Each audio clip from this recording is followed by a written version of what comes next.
What's up? Kill Too Technical. I'm back again with another video.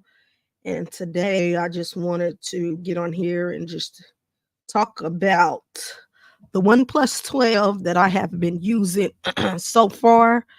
Um, I just wanted to talk about the OnePlus 12 that I've been using so far. First, let me share this to YouTube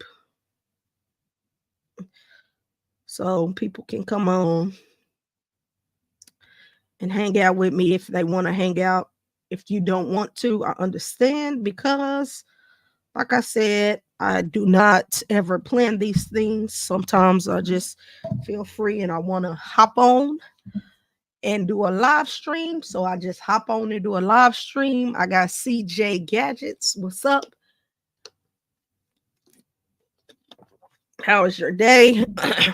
If anybody in the chat wants to come on through, let me know and I can send you a link. If you don't want to, I do understand because this was nothing planned like they never are. But anyways, I finally got my Fifine board connected to a mic. This is the Fifine 8M8 that I just unboxed on my YouTube channel. So I finally got everything hooked up. So hopefully you can hear me. Hopefully the sound is coming out of the microphone this time and everything sounds good because I know I've been struggling with my live streaming with the mic, but hopefully you can hear me real good. I hope you can. It'd be good if you can. Let me bring this up here, but hopefully you can hear me all right. CH Gadget says I'm doing good. What's good with you? Nothing, just getting off from being sick with COVID. So, just trying to get back to my regular normal life. He says, I see you're dropping down videos. Yes, I'm trying to, trying to. I got that OnePlus 12. So trying to make some content on this device. So far, this is been a joy to have and to use in my arsenal or whatever you want to call it. There's 3 people watching. Those other 2 people, drop in the chat and say what's up if you want to. You don't have to if you don't want to. But let me see if I am live. Let me you got Sharky Fin Tech. He says, hola Kia, nice to see you live again. How are you? I'm doing good. Let me know how I sound. I think my sound is coming out of the mic this time, but just let me know. I have Spectacular Gadgets in the house. What's up, Spectacular Gadgets? Go check out her channel. She's doing some nice content videos over there. So go check her out. Another lady of tech. Go check her out. Let me share this with somebody real quick that may or may not want to come on. Sharky FinTech says it sounds good. All righty, thank you. I thought it would, but I just wanted to make sure. But I hope you guys are having a good day. Hope your Saturday is going good because my Saturday is going all right. I just thought I'd hop on and talk about this OnePlus 12 and just, try to get some more content out for the channel. Do some more live streaming if possible, but bear with me real quick. I just want to share this link with somebody on Twitter. I don't know if they will come on or not, but we'll try. And if y'all want the link, just let me know. Okay, what she say? She said it sounds a little like auto-tune, but other than that, it's okay. Yes, I know that. I don't know how to. Is that better? Is that better? Is that better? Is that better? I'm just, still new to this little thing. I'm using electric. So let me know if that sounds like my regular voice or not. Spectac. Let me know now. I'm trying to play with it. I'm trying to play with it. Does that sound any better or does it sound any worse? That's F flat. So let me know what you think. But let me share this real quick and we will get this show on the road. He said, yeah, maybe just move the mic a little bit closer to you. I thought you were doing T-Pain thing. No, not trying to do that, but you know, it is what it is. I'm just still trying to learn this the mic. I mean the soundboard. So that's probably why it sounds like that. But yeah, I'm not trying to do no T-Pain thing. No, not today. But let me share this link real quick. But anyways, like I said, I've had the OnePlus 12 for a week or so now. I was gonna do a 1 week review, but that is when I had got COVID. So I did not end up doing that. But overall, I am really, really enjoying the OnePlus 12. I picked up the OnePlus 12 instead of picking up the S24 Ultra, you know, because I don't know, I just wanted to do something different. And I know, excuse me, a lot of people was gonna have the Samsung Galaxy S24 Ultra already. So I was like, let me just go a whole nother route, pick up something different. Because I like to be different because it's where I live, there's not a lot of people rocking OnePlus devices, let alone this device. So I feel exclusive. Art Dog says OnePlus on fire right now. Yes, I know, like I was saying with the pricing.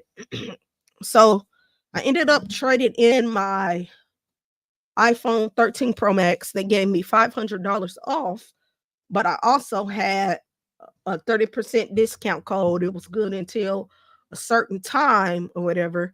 So I ended up using that and I only ended up paying $335 and some change for the phone. So yeah.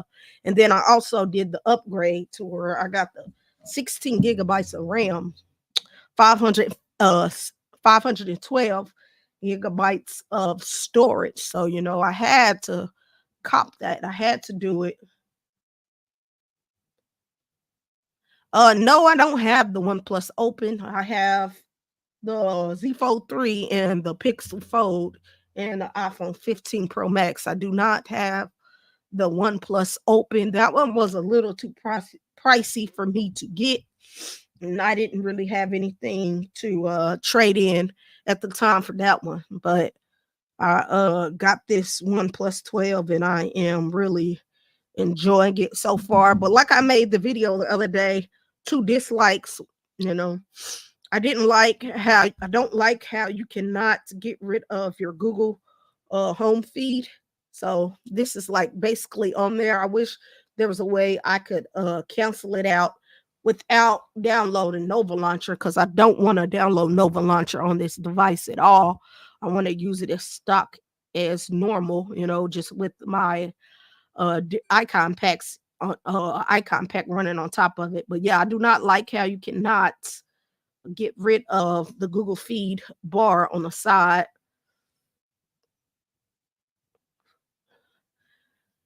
And then like I was saying in my other video, I don't know if you guys watched it.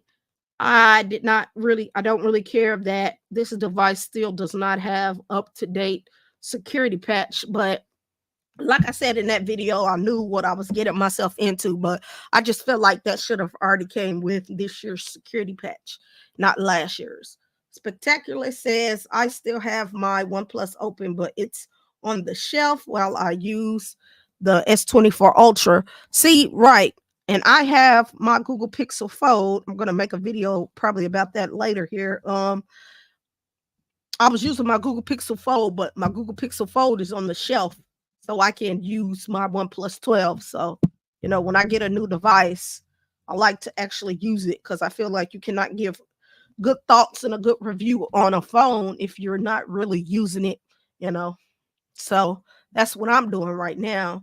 Art Dog says the Google feed gets on my nerves on my OnePlus 11 too. Everything else is all good, right? That's what I'm saying. I don't know how you can get rid of that. I wish there was a way to get rid of it, but I don't think there is, and I'm not trying to download Nova Launcher on here because I like the fact that the OnePlus I already have access to just throwing a icon pack already on there, without downloading Nova Launcher. So I'm enjoying the customization and I don't want to mess it up just by using Nova Launcher. But see, I like how I already get access to those things, my icons. I wish more devices would make their phones with built-in icons to where you can change your icon pack automatically. And that's one thing that I can't say I am enjoying a lot about the OnePlus 12, that it already has that stuff built in, and I do not have to worry about going to the Play Store trying to find Nova Launcher and setting all that up because that is time consuming. It should already be baked into the phone. So, you have access to it already at your fingertips. And that is why my phone looks the way it looks. I will have a video coming about what's on my OnePlus 12. Um, I have not yet gotten a chance to test out the cameras because it's kind of cold where I am and I was sick. So I still need to test out the cameras on this OnePlus 12 and see what they're looking like. They look like they're going to be nice, and I can't wait to try them out. Can't wait. Art Dog says, yeah, I can't find another launcher I like either. I've looked at many. Well, it's not that I'm looking. I don't want to look, I want to leave it as is. But battery life is amazing on this OnePlus 12. Like, I'm not going to talk about it today because I haven't really used it today, but any other day, battery life is amazing. And I get up at 5:30 in the morning, have my phone on and going. I go to work at 6:30 a.m. I don't get off until 2:15, and in between time I'm using my phone. I'm pushing and I'm pushing and I'm pushing it, and this thing, man, this battery life on this device is really, really good for me and for the things that I do with it, and I am really enjoying the battery life so far. Spectacular Gadgets talking to someone. But yeah, I'm really enjoying the device. That video that I made, those are pretty much the only two dislikes that I have about the devices, the updates and the Google feed, not being able to get rid of the Google feed. But other than that, this phone is magnificent for me. Okay, I got Ike's Tech Talk. What's up, Ike? What's up? What's up? Good to have you. I am glad that you stopped by. And then the fact that this thing has an IR blaster, let me see. It has an IR blaster at the top. That's crazy. Some people don't care about that feature, but that's a good feature to have. And then you still get the charging brick, and then it's what, 80 or 80-watt charging brick that they're including in. Samsung, Apple, all of them companies, they need to get back on that and get back on it soon, because that's good. Art Dog said, what update is my 12 on? I'm gonna show you right now. It's not on the latest, that's for sure. This came out of the box still with, it's Android 14. The security patch is November 5th, 2023. So that's crazy. But I did hear that they are actually rolling out the security patch for it right now. They just start rolling them out. So maybe I'll get it at the end of this month or the beginning of next month, but we shall see. We shall see. Yeah, Spectacular Gadget says she used her IR blaster. Yes, me too. This is handy. Like, people be playing games. They be like, oh, that's gimmick. Oh, excuse me. Oh, I don't need it. Oh, I'm not gonna use it. I'm gonna use it. Use it on my TV, cameras, anything that you have smart in your house, you can use your IR blaster. And I feel like that's cool because, like, if you out somewhere and you at a doctor's office, a restaurant, and they playing something you don't want to watch, all you got to do is use that phone, and people gonna be like, "Wait, how did she turn the TV? Did she just do that with her phone?" I think that's cool. I think that's cool. I TikTok says, yeah, I've always gotten my updates towards the end of the month on OnePlus Open. Okay, well, thanks for that info because I'm like, this is crazy. This is a newer phone and it's not even up to date because it's supposed to get rid of the movie. What is it called? Let me go to my camera real quick. It's supposed to get rid of the pro mode. It's supposed to get rid of pro mode and move it to master mode for your photos. So I'm waiting on that. I got tech for your needs. He says, hey folks, but yeah, it's supposed to get rid of that and bring that over. So well, that's video, yeah. So I'm waiting on that. That'll be nice to have and check out because like I said, I haven't really had a chance to test out the cameras like I want to because I've been sick, but I will do that as soon as I get the update and as soon as the weather is uh, a little bit warmer here because here we've been having some warm days, then it's gotten cold again. Like today is cold because I wanted to take it out, take some pictures today, but too chilly for me and I wasn't about to get out and do that. But this camera array is nice. This camera array is nice. It stands out a lot to me. I knew it was a big camera, but I didn't know how big it was. But it's nice.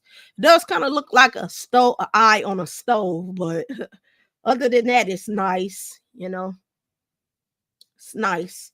I like the look and the feel of this device. I know a lot of people out there are like, "Oh, I don't like a curved device," but to me, this looks futuristic. I don't really have any missed touches with this device, to each his own. I'm not saying a flat display is not good. I don't know. I just like the look of the curved devices just a tad bit more. Art Dog says my OnePlus 11 just got the January 5th update. I've been getting them more steadily though now. Well, that is nice. I'm still waiting to get mine on my OnePlus 12. I didn't know. Does anybody know how many software updates this device will get? That is something that I heard about it, but I didn't really look into it to see how many software updates it'll get. I know it's not going to get too many because this is not a Samsung device or anything, but that would be nice to know how many updates this will get, software updates, and how many security patches this will get. Some of you guys let me know what some of your favorite phones are as of right now, a phone that you're using that you just like, whether it be Samsung, OnePlus, excuse me, or if you have any questions for me about the OnePlus 12, let me know. All right, we have the tech preacher in the house. What's up? He also has the OnePlus 12 and he's killing it with the video. So go check his channel out. I always like to take the time out to salute him and tell him thank you, because if I ever need help or guidance with something, I can hit him up and he's giving me the info that I need. So go check out the Tech Preacher's channel. He said OnePlus 12, right? That's my favorite right now too. Tech Preacher, I'm loving it. I'm loving it. I really am.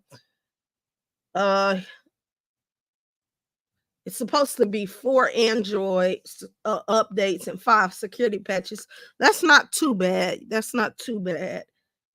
Tech for Your Needs says iPhone 14 Pro Max is my daily driver. CH Gadget says I'm actually watching this stream from an LG V60.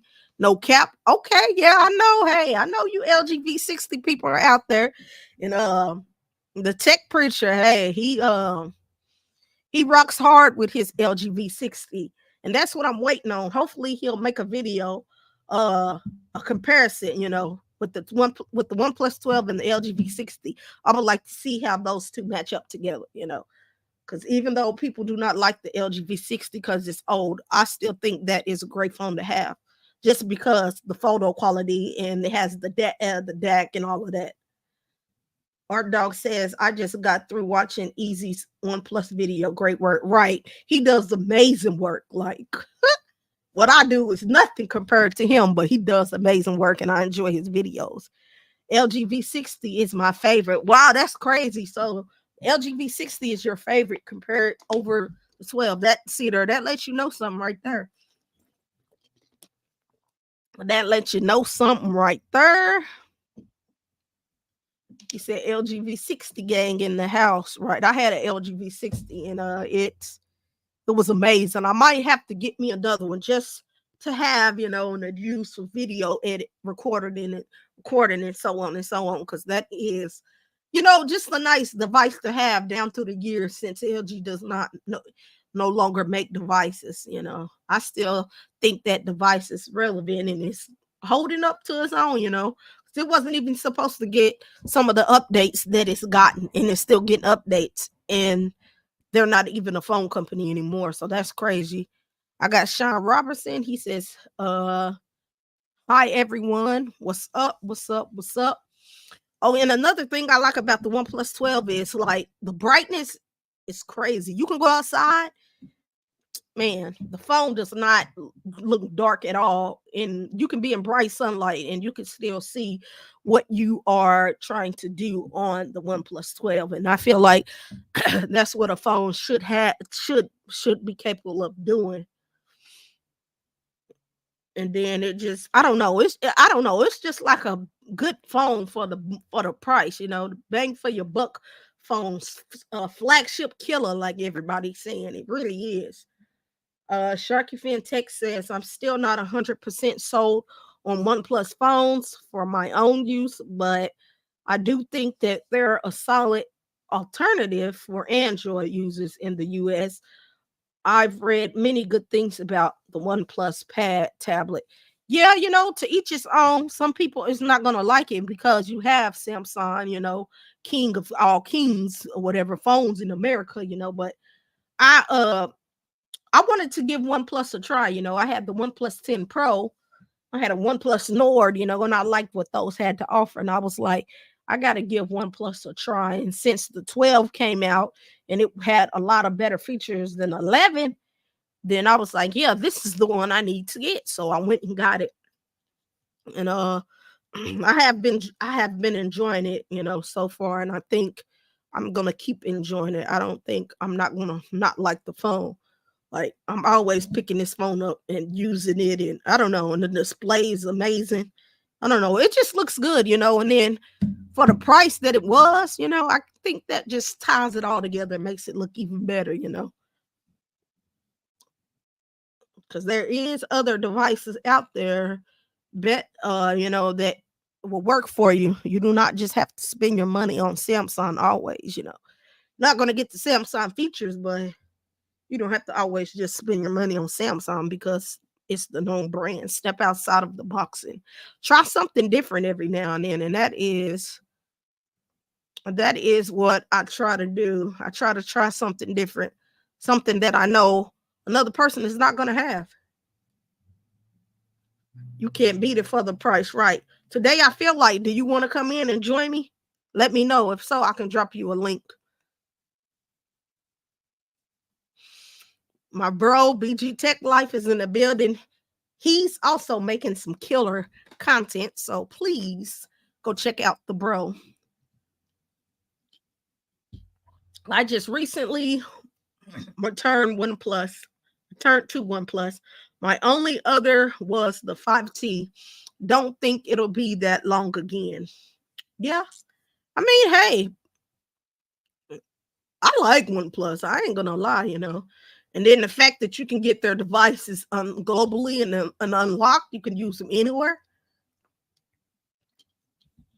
The only thing that made me mad about it was the Chinese people over there. The variant they got the black And then they got a white variant. Man, I was like, man, I wish they would have made that white available globally, because they would have had that white available.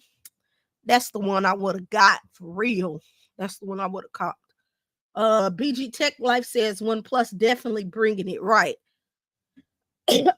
But really, pretty much they bringing it because really the price, and then they have like flagship features, but it's not really a flagship device. They're not really calling it a pro or whatever, so it just works. They went back and sat down to the drawing board after they made the OnePlus 11, and they seen the issues the OnePlus 11 had and what people were complaining about, and they made it better. And to me, that's an upgrade instead of going backwards. Yes, it's not the water rating is not that big, but I'm not out dipping my phone in water like that, so I don't have to worry about that. BG Tech Life says that white is clean. Yes, that white is dope. I was like, man, I wish they would have brought that to. I wish they would have had that globally available, because I would have bought that one for real. But I just went with the black color.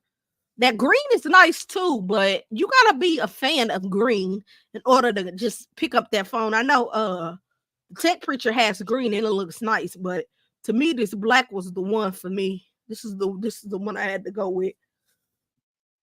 The fact that it has 16 gigabytes of RAM and 512 gigabytes of storage, you got that upgrade when you was able to pre-order. I was like, man, this is amazing. I was like, this is a go for real. I was like, this is a device you can't beat. This is almost like, it's almost like you wasn't looking to buy OnePlus 12, but when you went on a website and you seen the deals they was giving you, you was like, oh yeah, I gotta get it just to have it, So that's how I feel. And then the fact that they were giving you 100 off any phone, no matter the condition, that took the price down to like $6 something. I was like, man, you can't beat that. You gotta get that, You gotta get that. I was like, that's a win-win right there. He said, say BG OnePlus been bringing it from the jump, even though they fumbled the ball a couple of times. They still in the game going hard. And see, that's good though. At least they, like I said, at least they knew what they needed to do. So, to fix it, and they fixed it, Unlike Samsung and some of them other, and Apple, it's taking them a while. It's taking them a while to get stuff together, But OnePlus is doing it, and I'm enjoying my time with it. That's all I can really say. Let me send my homie a link real quick today. I feel like I'm gonna send it to you on Telegram, okay? Telegram, because he has a OnePlus 12 too, so we can have different thoughts and opinions on the device. But all of BG and Spectacular Gadgets, if you're still on, how do you like your Samsung S24 Ultras? Because I ain't gonna lie, I did want that phone, but they wasn't gonna give me enough for the trade-in, so I couldn't really pick it up. And while I'm on here, if any of y'all in the stream have the S24 Ultra and you may need some cases, please let me know, because since I did not get the phone, but I did get a dummy unit, and I did all my case videos, I still have oodles of cases just sitting around that I can't do anything with. So let me know if you want them, and we can arrange something to where I can try to get them sent out to you eventually. So just let me know on here, or DM me or something, and I can get them sent to you. Art Dog says both 512 versions are sold out on OnePlus website, so it looks to be selling well. Right, that's what I'm saying. Like they doing their thing. I don't think OnePlus needs a pro model. Yeah, right. I don't either. Let Samsung fight it out with Apple in the super premium category. OnePlus and Google Pixel are smart to focus on the under 1K phone consumer. And I like that, because not everybody wants to pay that kind of money for a device. So it's good that OnePlus has devices cheaper, and Google has cheaper devices also, Just because they're cheaper don't mean they don't work better or are good. I like the S24 Ultra. I am a S Pen fan, so it's all good. Yeah, and Spectacular Gadgets. I'm an S Pen user too, but I'm more so a S Pen user of their foldables. I think I'm gonna leave Samsung alone when it comes to their slab devices and just focus on getting their foldable devices and go otherwise for just a candy bar style phone. That's about how I'm feeling with them right now. BG Tech Life says it's a good device. Anything I expected, everything I expected for the price, it has to be good. Yeah, it better be good. All that money you paying, it better be good. It's dope, but not a great value, right? That's the thing, right? It is a not. It is a dope phone. I ain't gonna knock it. It do look nice, but like he said, it's not a great value when you have the OnePlus, which is a great value. It might not do everything that what that S24 Ultra can do, but this is a great value. Sometimes I pick value over features. Just sometimes that's just what I do.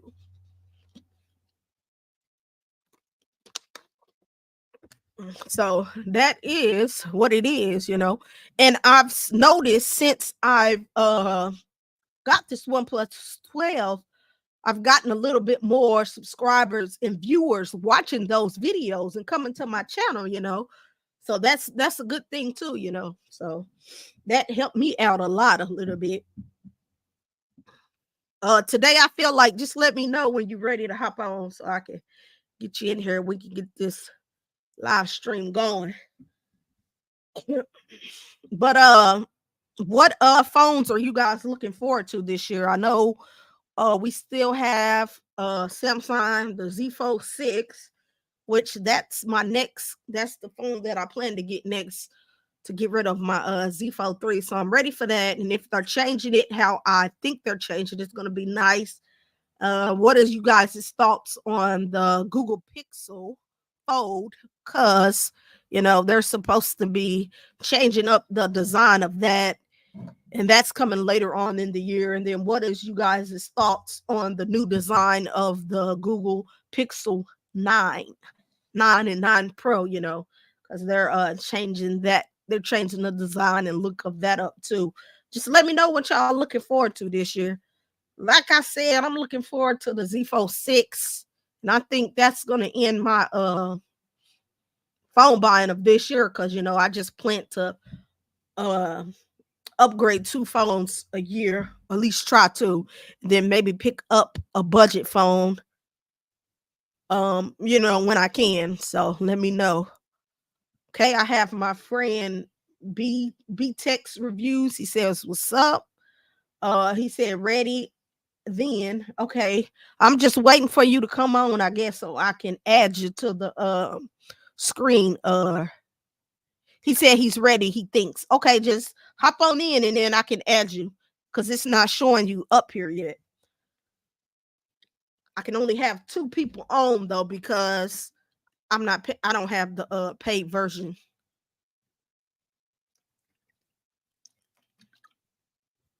AMD Brown says hello all. Hello, how are you?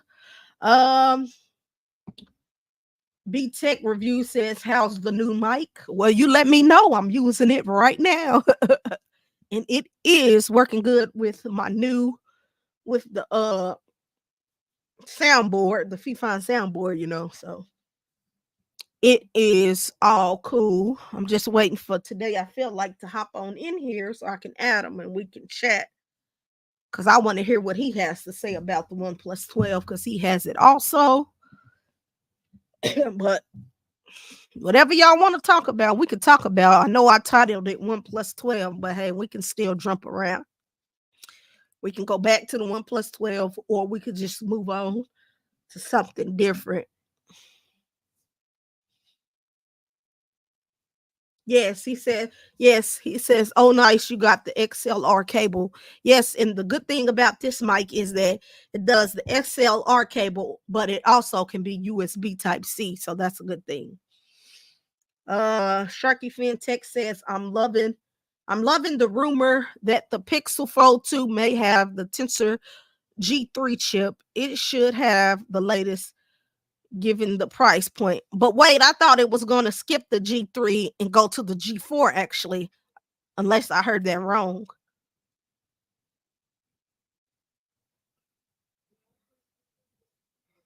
What did he say? Yeah, looking like the OnePlus 12 could be best value for your buck 2024. Right, that's what I'm saying. As far as flagship, yep, that is what I'm saying. I only got the YouTube link, not the stream service link. Okay, hold on. How do I share the link?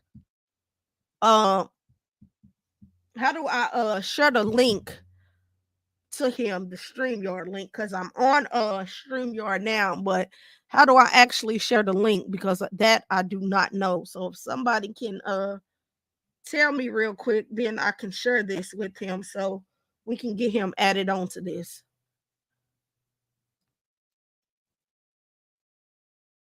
Yeah, right. That's what they said. It said it was skipping the G3 and going to the G4 tensor, and that would be even more doper. But can someone tell me how to uh share this link so I can send it to today?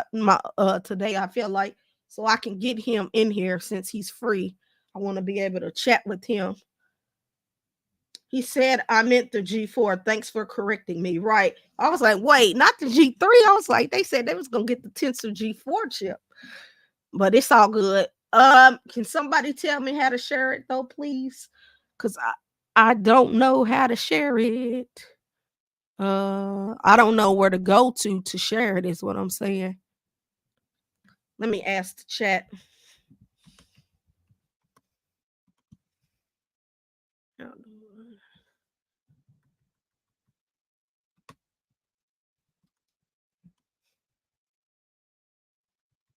Yeah. So how do I share the link today? I feel like, do you know? I'm using this is StreamYard. How do I share? Oh, invite. Duh, dummy. It's right in front of me, y'all. I'm a dense when it comes to that. Copy that. Okay. Uh-oh, where did we go? Okay, hold on. Let's send it to. Okay, bear with me. I want to share this with him real quick. So I'm going to do that. Let me go into um let me pull up another Chrome link real quick. Another tab. How do I pull up another tab? How do I pull keep on talking though, y'all, while I'm doing this. I just want to add another tab so I can hold on, bear with me real quick. Let me go to Twitter X, not Twitter, but X.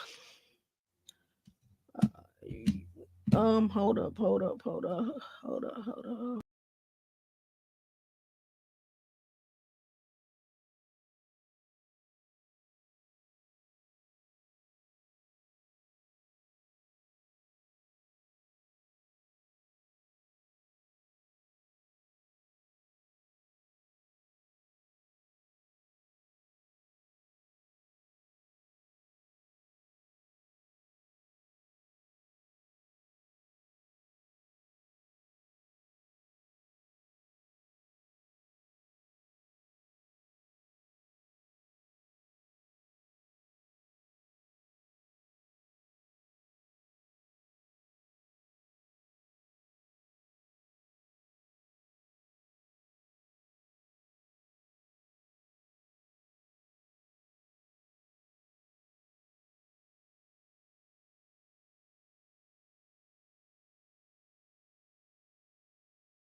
threw me out because I didn't know what I was doing, but I'm back.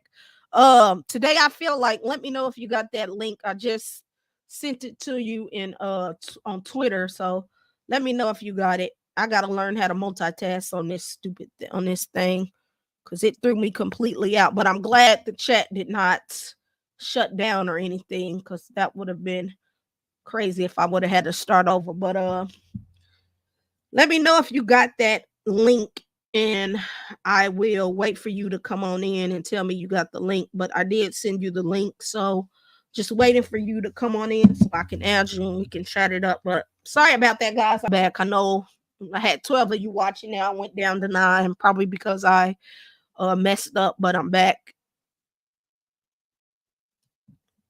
But we are back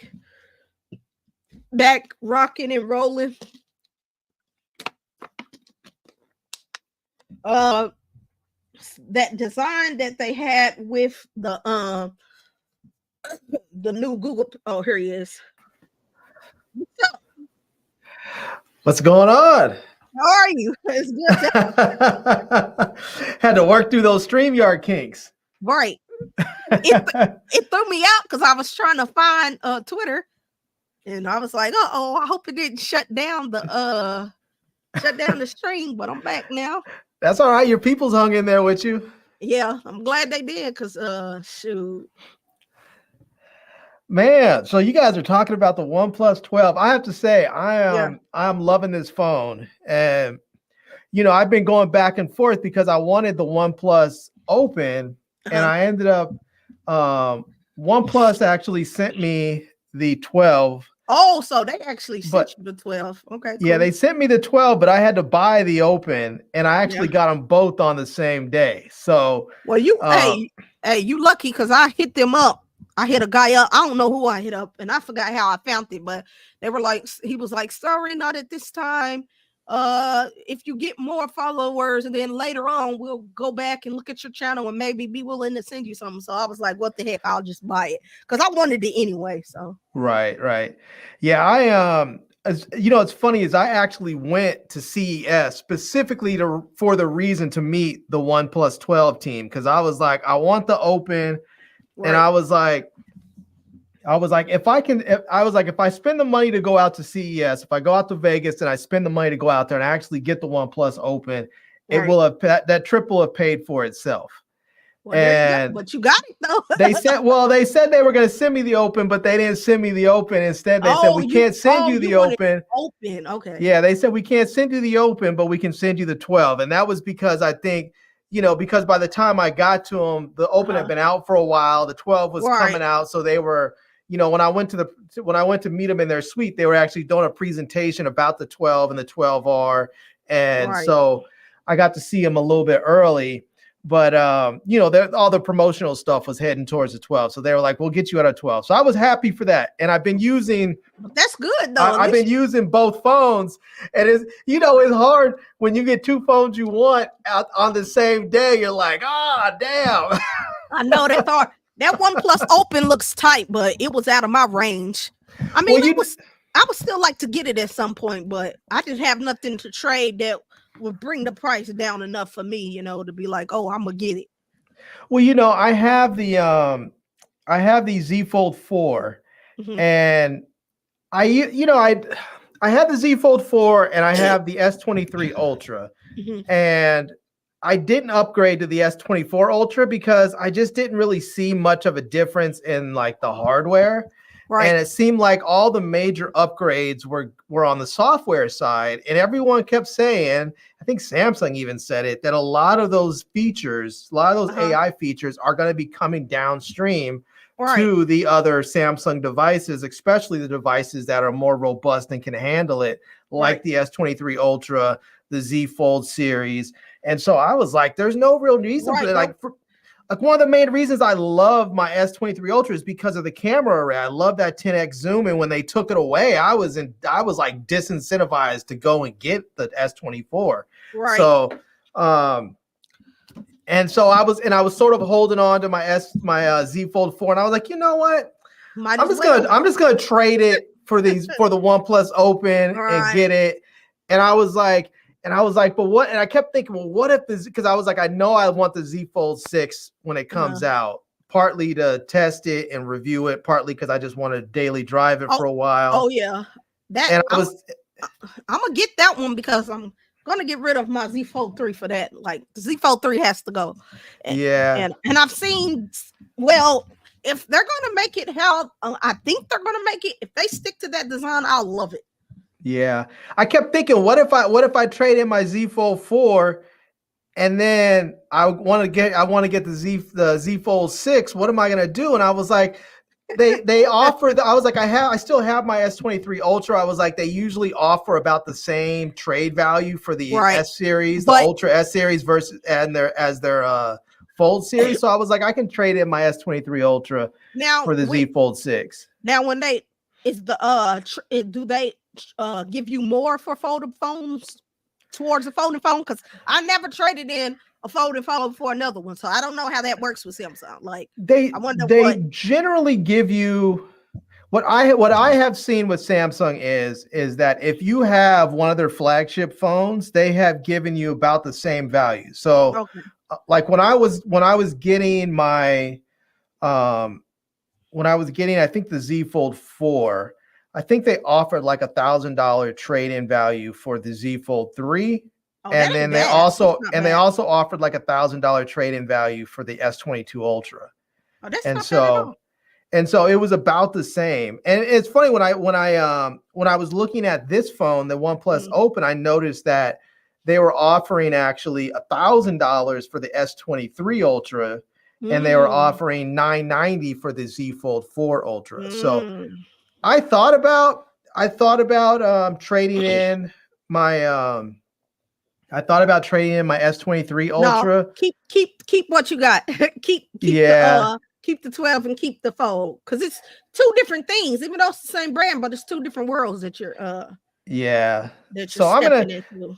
keep the S23 Ultra. I'm gonna trade in the Z Fold 4 for my OnePlus Open. And then when they come out with the Z Fold 6, I'm gonna pick that up. Yeah, you can pick that up. Yeah, that's cool. Yeah. But let me know, because Poetic got cases for both of those phones right now. So you can get who does? Poetic. I didn't know. For the Fold as well? Yeah. Okay. Yeah. I might have to check them out. Yeah, I'll have to shoot you the links. All right. who I go through. I'll shoot it to you later. Okay. So you can get their cases. But yeah, they have cases. But the OnePlus 12, I have to say, when I was I did sort of like a first impressions video a few days ago, and I watched both of your videos actually. So thank you, appreciate it. But I went out to this museum that has like all these nice structures to go out there and shoot a little bit. And one thing that I just didn't expect was I had so much fun shooting with that camera. Really? It was just, it's just, I'm a photographer. I've been a photographer for a long time. I know. You went to the photos and y'all heard that? He said he had a good time with it. He a photographer, y'all. And when I was coming up, I always wanted a Hasselblad X-Pan camera, but they were so ridiculously expensive. I mean, thousands of dollars. There was no way I was buying that camera at that time. There. And it was a specialty camera on top of that. So it was like you really had to have either a purpose for it, or you just had to have money like that. And I didn't have either. So I was and to have that X-Pan feature built in is so much fun. And I have not had a chance to tested out cameras because I had got sick with COVID or whatever, and I'm just now coming off of that. So I still need to take it out and take some pictures and photos and videos and stuff. So I can't wait to do that. It is nice. One thing that surprised me on here too is I didn't realize that the OnePlus 12 had 8K video. I thought it was only. You know that? I didn't realize that when I grabbed it and I opened it up, I was like, "Oh snap! There's 8K video." Oh yeah, it's on there. So I was really pleased with that, because on my S23 Ultra, I actually shoot almost all the videos that I shoot on my S23 Ultra. I shoot in 8K, and then I downsample them to 4K, but they look Right. so So crispy good. when you do Right. that. That's So crazy. So now is your OnePlus 12 up to date on the security patch or no? Because mine is still last year's November. I think it is. I have to double check it because I think when I actually took it out of the box, I think there was an update waiting for me. See, that's crazy because I didn't mine no, but I actually heard because I'm in a OnePlus community on their little app too, and I asked about it. They actually are pushing it out now. Mm-hmm. So hopefully by the end of the month or beginning of next month, because that's going to bring over the master mode. It's going to get rid of pro mode and bring over master mode. Oh, So, really? yeah. If you have the update, you should already have master mode on there. Well, let me see. Maybe I don't have the right update then, Right. because I Maybe you think I don't. still have. I think I still have pro mode on mine. All right. If you still have promo, you don't have it yet. I need to go. I'm telling you, I love it. And I know this is going to be so silly because I carry two phones on a daily already. Hey, me too. I carry one iPhone and one Android phone. My current Android phone. That's me. One iPhone always, an Android. And the current Android phone I'm carrying is my OnePlus Open. That's but funny. I want to. That's funny because I put my Fold down, my Pixel Fold, to carry this with my iPhone. Right. But I want to carry this. Like today, I was out there, I was doing something, and I was like, I kind of wish I had my 12 on me. Right. I was like, I was like, I should just go get another SIM card. But I was like, I don't need to carry 3 phones. Right. Yeah. Don't do 3. That's pushing it. I'll never carry 3. Always the iPhone, because the iPhone has my main SIMs in it. And then the secondary is my Android, and that has my second one in it. So yeah. I don't switch my iPhone phone because I used to do it where I would switch my iPhone SIM back and forth, but then I started running into all kinds of problems with iMessage.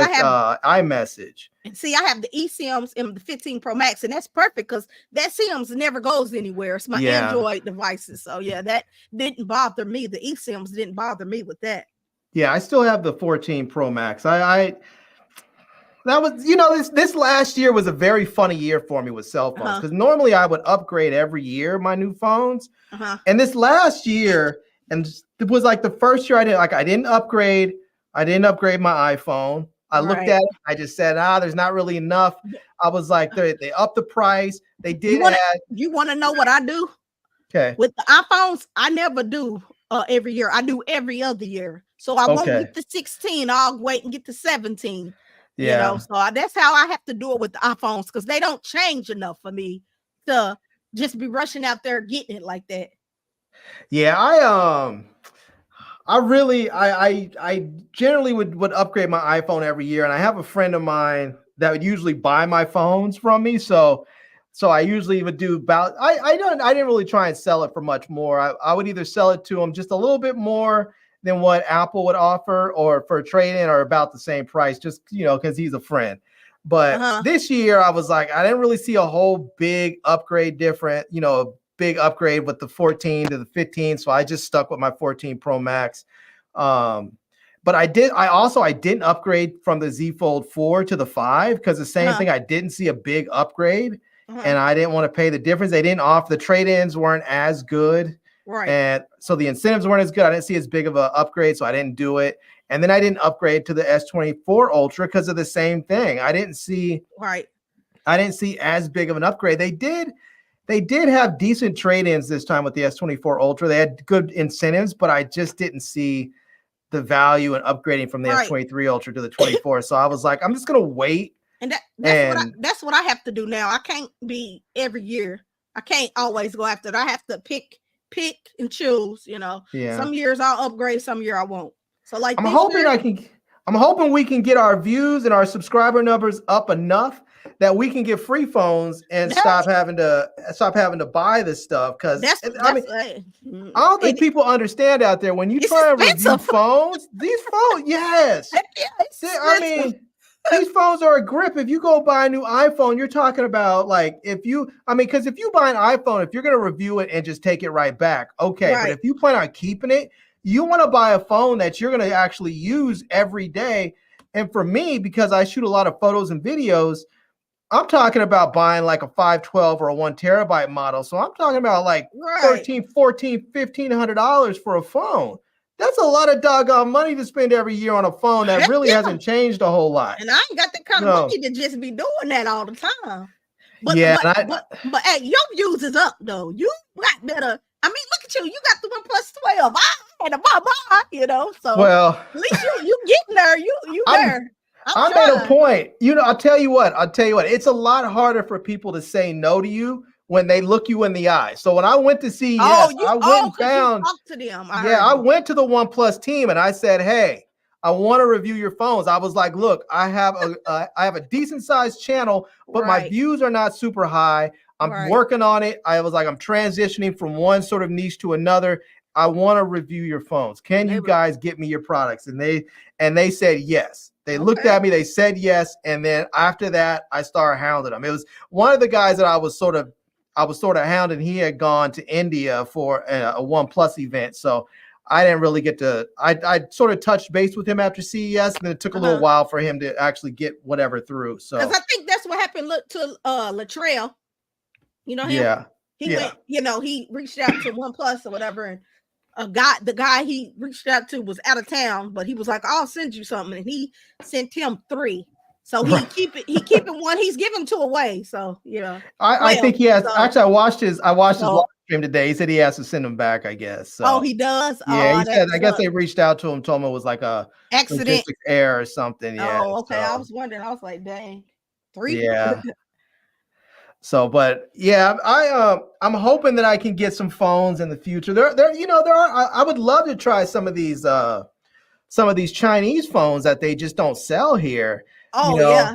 When I watch Flossie's channel, he has some of the dopest phones, and I'm like, man, where do you get those? Do you have Easy Tech, the Tech Preacher? Can you send him a link? I don't have that. Okay. Yeah. Well, hold on. Let me do it. It might kick me off, but let me send him a link real quick. Just hold up. Bear with me, because I ain't. Let me send him a link real quick. If it kicks you out, I'm gonna take over the channel. Hey, do it. I'll be back. Trust me, I'll be back. So, man, I'm telling you, next year you have to go out to CES. I know this year you were thinking about it. I know you were thinking about it. Came up, but next year for real, I'm gonna start working on it early, because I really want to go to CES. That's always been a big dream for me anyway. So I'm like, I gotta go. Not just to get, try to get stuff, but just because I like tech anyway. Yeah. It's funny. I've had some really, really fortunate stuff with CES. Like the first year that I went, it was like, I mean, my channel was it the first year I went? I don't remember. It might have been the first year, but I went out there and I decided at the last minute to go. And I got a hell of a deal on airfare and on a hotel. And so I was able to go. And then my second year, I think second year was a little bit better planned. So I got a good deal. But this year, well, let's see, last year when I went to it was the last day I went up there. There was like a section where they had like free t-shirts for media and stuff. And Delta and Starbucks were doing a promotion together where you can spin this wheel and win prizes. And I spun the wheel and won a $500 Delta gift card. I think you were telling me about that. That's tight. Yeah. And I hadn't used it. So I was like, there you go. I was like, yeah. So I was checking the prices and I was like, I'm going to use it. So I used it to fly to Vegas for, and I was able to book sort of a multi-level trip. So I booked it where I was flying from here to Vegas. And then I drove to San Diego to go see my brother. And then I flew out of San Diego back out here. And so I ended up really only paying for my hotel. And I stayed at, I could have probably stayed at a nicer hotel, but I stayed at Circus because it was right across the street from the convention center. I stayed at that hotel once before. I like it. Yeah, it was cool. But it only cost me like $400. When I first booked it, it was like $700. And then I checked. They told me, they said, "Oh, you have until January 6th to cancel it." And I checked on January 5th, the price had gone down. So I called up to the, I think I booked it through like hotels.com or something. I called them up, or Expedia. I called them up. I said, "Hey, the price dropped. Can you guys can you guys adjust the price? Otherwise, I'm just going to cancel it and rebook it. So they just said, yeah, refunded me back the difference. So but yeah, I'm a plan to go next year. I got to, because I'm like, that's dope. That looks so much fun. Like, I'm not even trying to go because I just want to go because I'm in the tech and I like that kind of stuff, So, but yeah, they do give out some free stuff. I got some. They do? Yeah, I came back with all kinds of nice stuff, and some people that I met sent me stuff like I got one more sent me a bunch of headphones and look at that, you set. Let me see. Encase had sent me a little some of this bag and this backpack. I didn't know that we giving stuff away. Oh man, I'm telling you, they give you. I thought you had to pay for that stuff that was there. Man, one year that I came back from CES, it was like, I think it was the year right before the pandemic. Woo! Oh my God. I came back with so much stuff. It was ridiculous. I mean, I had to, in fact, this year I even came back with a lot of stuff. Like I had to actually go buy an extra carry-on bag so I can bring back this, because I came back with a ton of stuff. But this one year I had so much stuff. It was utterly ridiculous. In my very first year, I came back with a lot of stuff. But my first year, I felt bad because my first year I came back, a lot of people gave me free stuff. And like the first day, I was only there for 2 days the first year. I went there. The first day I came back, I had a bunch of stuff in the hotel. Next day I went out there again, was the last day. And somebody was showing me something. I set my bag down so they can do a demo. And somebody took my bag with it was packed with free samples. And so that's crazy. That's cool though. I didn't know they'd be giving you free stuff. Yeah, they give you all kinds of good stuff. It just depends. I noticed this year they were a bit stingier with it than they had been in the past. Because there were times I had gone to different booths. Hold on, real quick. Easy. Easy. I sent it, but you are you have the blue check, so I just posted it on your page. I couldn't send it to your DM because I don't have access to your DM, but I did send you the link. But yeah, that's cool. But yeah, I'm gonna have to go to CES this next year. I'm a plan it. It just be a lot of money, and then if you're going by yourself, I'll tell you, the only thing. But I'm gonna save so I can. It's not that much money. Trust me. It sounds like it. If you have. Well, I don't know. Everybody's opinion about how much money is different. But if you have, I'm going to say $1,000, depending on where you're coming from, you can do CES because you can go. Because if you go, really, all you really have to pay for is your hotel and your transportation to get there. But what are you eating? You got to pay for that too, though, right? You do have to. Yeah, you do have to. I mean, yes, you do have to pay to eat. But if you really work it right, you could avoid that because almost every day there's some different group or some different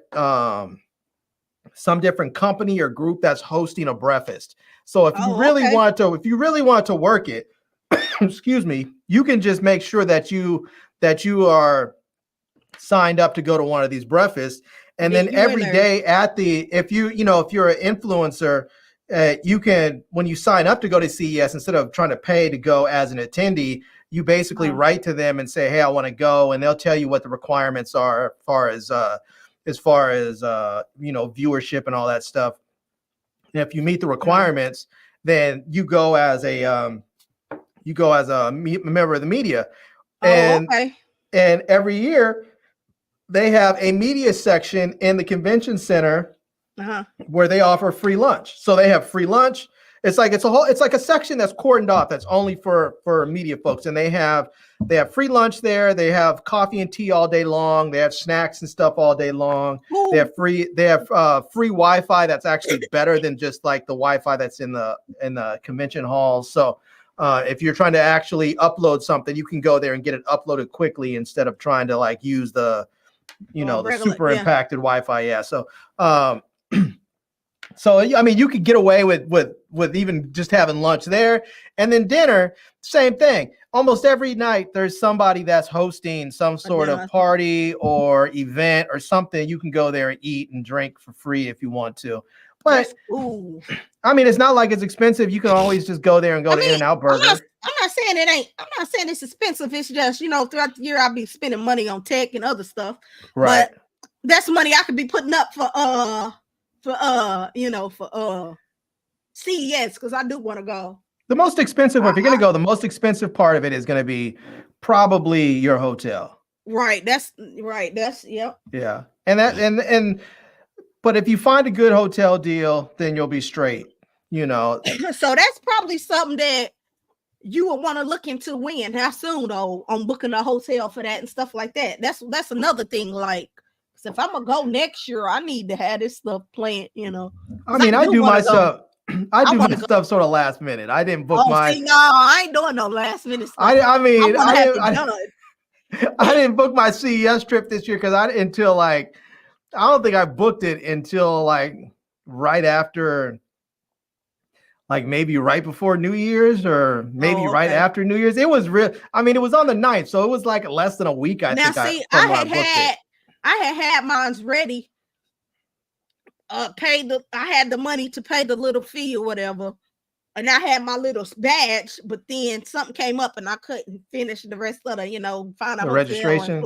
Yeah, so well, yeah, just as a tip, don't because you are a YouTuber and an influencer, you can actually go as media I'm assuming you're going there to talk about the new tech that you see anyways, and you're probably making videos. So you're actually providing coverage for CES and doing your job essentially. So I would just go in and register as media. But you know what? I kind of had trouble because they was checking the viewers and stuff on your channel, and I was a little under. So what did they require? It put me at something else. It didn't put me as media. It put me as something else. Oh, they required a lot. I forgot the exact number, but I was under there. But hopefully hopefully I can get there by, at least to where I can be considered as media. Because I'll give something. You'll be there. You'll be there this year. Next year, I'm sure you'll be there. Your channel's already growing, so it's already growing by a nice clip. I'm sure you'll be there by the next CES. Yeah, I hope so, because that's the big thing I want to do. Because I'm like, man, I can meet up with other tech people too. These people that I watch on an everyday basis, watch live stream. I think that'll be real cool. Yeah, that was one of the best things about this year. Like, I didn't get a whole lot of extra tech, but I got to meet a lot of. What's happening? Hey, what's up? Easy. Now you gotta fix your audio. Yours is overpowering both of ours. Because you got the masters on the master audio over there. What's happening? What's how y'all doing? Good, I'm good. Oh man, he's got that radio set up. No, but his videos be on point though. What's going on? Hey man, I'm a huge fan, man. I watch all your tech haul videos and stuff like that, man. So I'm a fan, man. Oh man, thank you much. Thank you much, man. I appreciate it. Yeah, you're right. Yeah. Look at that, the tech preacher on my live stream. Hey, listen, man. One thing about me, man, is that I don't believe I'm above nobody. Like I'm like always true to the game. You know what I'm saying? Like, I work hard, but I used to be at the, like the beginning stage, like with 1,000 subscribers and 500 subscribers. So I know the struggle. Like I know how I feel. Like I really know that.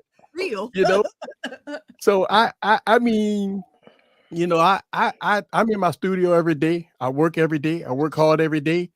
And I help out my fellow content creators no matter what, man. Like I don't, I feel I'm just beginning. Like I've been on the platform for years and years, but I believe that I'm still beginning. Like, I'm hype, I'm happy, having fun, and but hey, your videos, your videos tell that you be in the office all day. All day, yeah. Like I be all day, man. Listen, man, I'm gonna tell you, man. I ain't gonna lie to you. And for me, I tell a lot of people this, that I invest in my craft. You know what I'm saying? Yeah, I got expensive microphones, expensive Listen, man, there's a lot of people like, man, you be overspending, you be buying all kinds of stuff. Listen, man, when I go on YouTube and I watch a movie and I see stuff, I just like, man, I want to sound better. I want to look better, and stuff like that. So, hey, but little by little, so that's what it takes time. I'm gonna try that. Yeah. I need to get my audio right, man. I need to get my audio like yours. I feel like my look is all right, but I need to get my audio right. Hey, man, let me tell you something. This microphone was just like it was in the impulse buy. But when Warm Audio came out with the limited edition, I mean, it's expensive as hell. I ain't gonna lie to you, but you know what? I had to have it, man. You know what I'm saying? So I'm like, I got to have me a gold microphone. And it's so funny. Fun fact, my wife was hit me up and she come in my studio. She said, you know what? If we ever do our podcast together, we can't do nothing. I got to have my own gold mic. So look like I might have to get me another one because my oracle said, she want that one. Yeah, she said I want, because I told her, because I believe it or not, I only use this mic for live streams and voice. Well, I don't even use this mic for voiceover. I only use this a microphone for live streams. Now I have like 6 other microphones. I only use this microphone for live stream. So when I'm doing my tech videos, I'm using the MKH 416. And look at that. He got all them different kind of cameras. Total flex right there. If you guys don't know that mic, just go look it up. That was like a humble, not so humble flex. Right here, man. Like right here. It's right here. It's my overhead mic, man. Yeah, I got the MK. Yeah, I got the Master Blaster, man. I got to have it, man. I like my audio. To me, I tell people this all the time. Audio is more important than video. You can have crappy video, but if you have crappy audio, people turn it off. Like, I always say that all the time, that you can have good crappy video, but audio has to be pristine. Because look, when I watch videos, sometimes I turn off the display and I want to listen. And the audio is important. Think about it, podcasts. Live streams. What do people do? They listen. Listen. So your audio is so important. Listen, I told my people, I said, look, I wanted to invest a lot in audio. So what I did was I went for all the top gear, Sennheiser 416s. I bought Warm Audios. I bought Rode NT1 5th generations. I bought another Sennheiser 600. I just went really heavy on audio, and not only that, but I went on as far as audio interfaces. I bought the Zoom F8N Pro. I bought the Rodecaster Pro 2.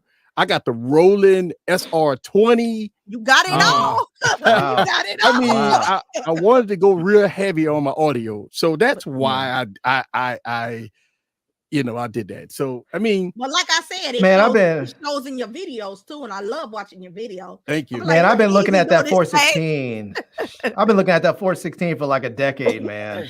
that mic is so beautiful the way it sounds. Yes. It's so warm. It's so warm and rich. It sounds fantastic, man. I'm gonna tell you. I would say that if you're going to invest in a shotgun mic, and you want to have a win it or forget it, like have it forever. Like you don't want to just buy no more microphones.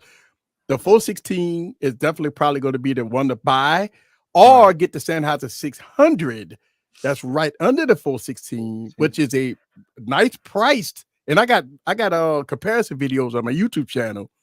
But if you would do a voiceover work, if you're doing paid gig with voiceover work, then certain microphones clients ask for. Like if I do a voiceover, they ask if you got Sennheiser 416 or whatever. You have a lot of microphones out, but that's a standard broadcast mic. So that's what a lot of people have. Yeah. And you think about it.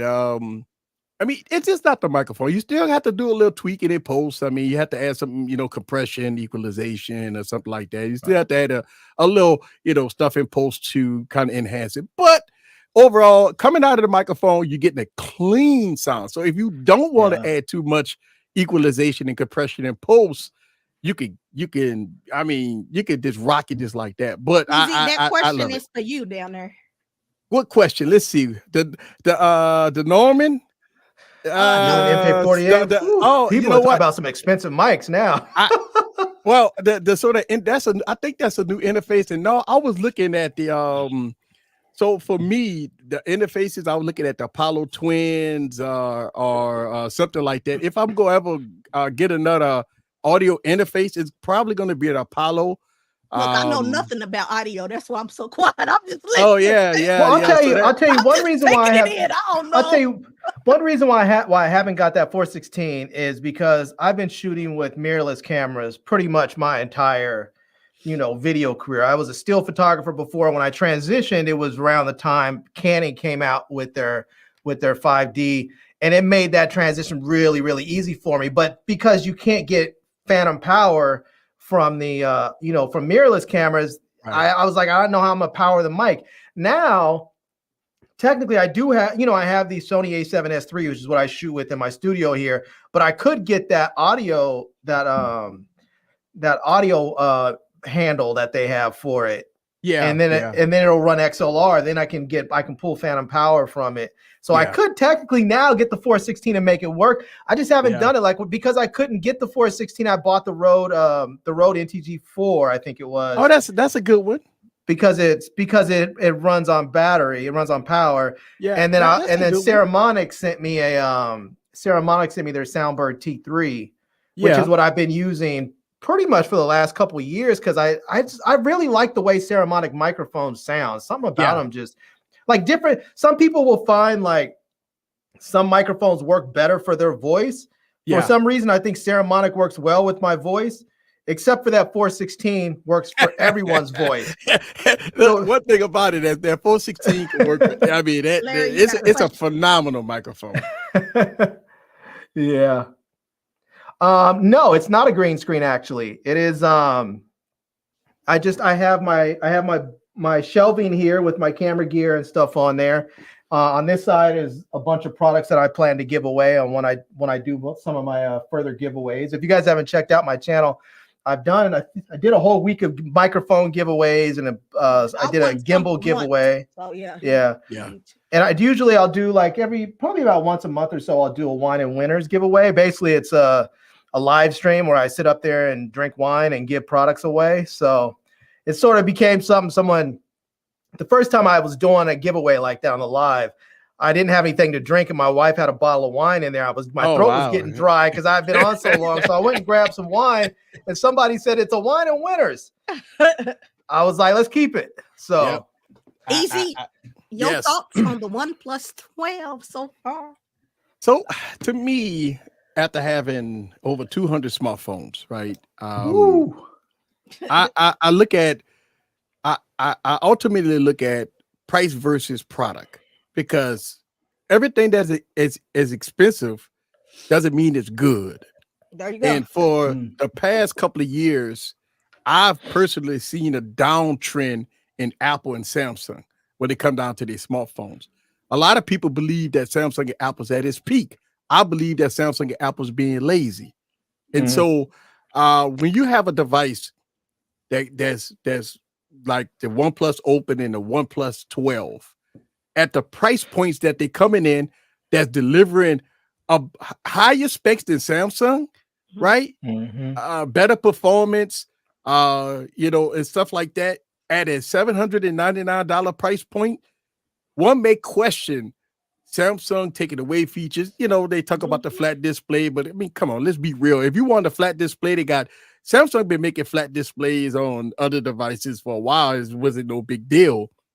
But I think for me, the OnePlus 12 checks a lot of boxes at the price point. It's like it's hard to recommend anything else. Anything above $800, you have to look at OnePlus right now. Like, why would I tell anybody to go? It's hard to say no to it. Exactly. Why would I tell anybody to go buy a Galaxy S24 Ultra at after tax $1,500, and you have a OnePlus 12 at a $799 price point does give you 512 gigs of storage with 16 gigs of RAM. It's like, it's plus performance, peak performance to me outperforming Samsung devices 2-1. Like it outperforms them. And I mean, obviously, people always say, "Well, the build quality." And I look at, and so for me, I look at Samsung has went down, and I've been criticizing Samsung for years that they're not moving the needle. They're not doing the things that they need to do. I mean, One UI is not, and it's not the greatest anymore. It's nothing spectacular. It's nothing new. Samsung taking away features like power bricks in the box, headphone jacks, and all that. I mean, so, but the price going up. Yep. And so, at this point, you're paying for a name. You ain't paying for anything else. You're paying for a name. And that, to me, why I pay for a name.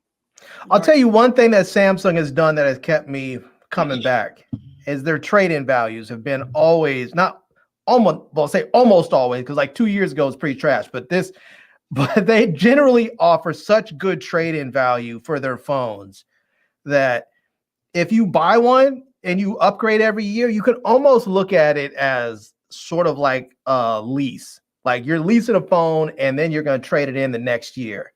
Because if you buy it and they give you $1,000 towards a $1,200 phone, I mean, that's but Samsung didn't do that though. For the last 2 years, think about it. They didn't the S23. Remember when the S23 came out? Right. They was only give you like $600 for S22 Ultra. That's why I didn't get it that year. Right. Yeah. And even this year, they only gave you $700. I mean, Oh, was it really? That's all it was? They were like $750. And then what Samsung does after about a month or two, they came out with what's called enhanced trade-ins, where they would finally give you $1,000 for S22 or whatever. But people had already traded in their devices and got goofed because when I got my S23, I got my S23 with $1,000 trade-in. Because you always say wait. You always say wait. Wait. I always say wait. Bring out better deals. It's funny. When I bought my S23 Ultra, I actually didn't do a trade because Google Fi had a deal where if you transferred your number over to them, they would give you, I think it was like $800 towards the value of the phone. So I was basically by switching over, I was with I had two phones. One's T-Mobile and one is with whatever prepaid service I feel like at the time. But at that time I was with US Mobile. So I transferred it over to Google Fi and they gave me like $800 towards the phone. So I was like, it's better to do that than to trade in. So I didn't trade in. So my thing about the trade is this, and I do understand, content creators making videos. I do understand keeping the latest and greatest is what most fans want. I understand that part, right? And I think that's one of the reasons why I accumulated so many smartphones, because I felt, and I do this now, I do what's called oldie but goodies. I got 230 phones because I never trade in. I don't sell. So what I do now is I go back and I revisit devices that I've had since 2015, 2016. Right. And so, since I accumulated so many devices, I have an opportunity to do super long-term reviews and stuff like that. And I understand. But you know what?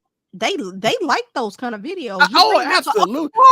Man, I get views is really good on my old. Matter of fact, the views is better on my older but goodie than my newer devices. Like I can post an S24, which I didn't buy the S24 because I'm waiting on the good trade-ins. But when I waited 3 months to drop a S23 video, it did very well because all the hype is gone at that point, right? I mean, everybody dropped their videos because it's all hype. Right. Can you hear me? Right. My strategy have changed. Like I don't want to be in that hype mix to try to rush to get doof on, spending it, because I've done this in the past. I bought multiple of the same devices and stuff like that.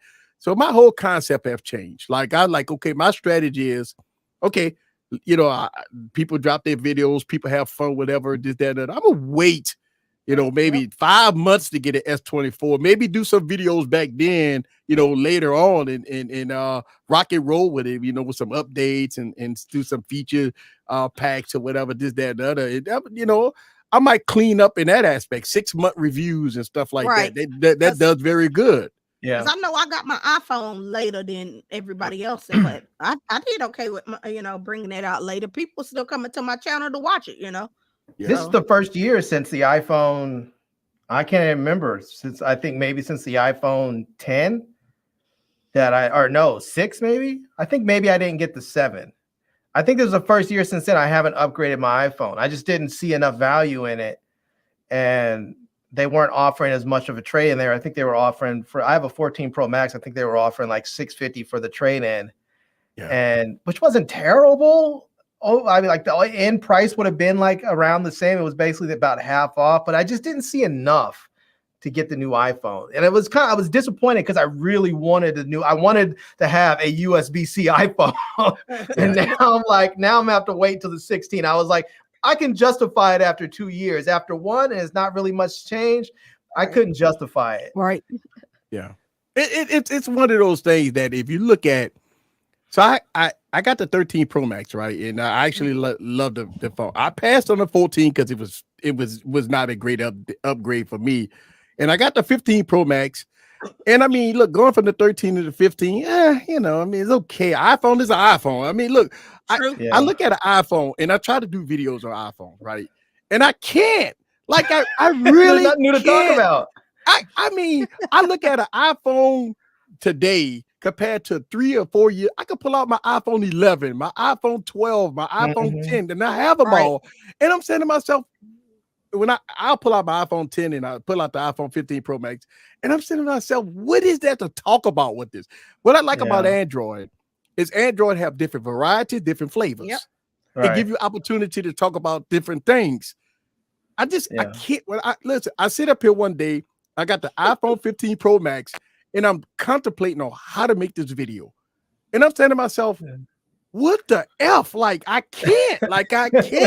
So what I did, I put the shit back in the box and it's sitting on the shelf right there. I just don't use it. I gotta do what you gotta do.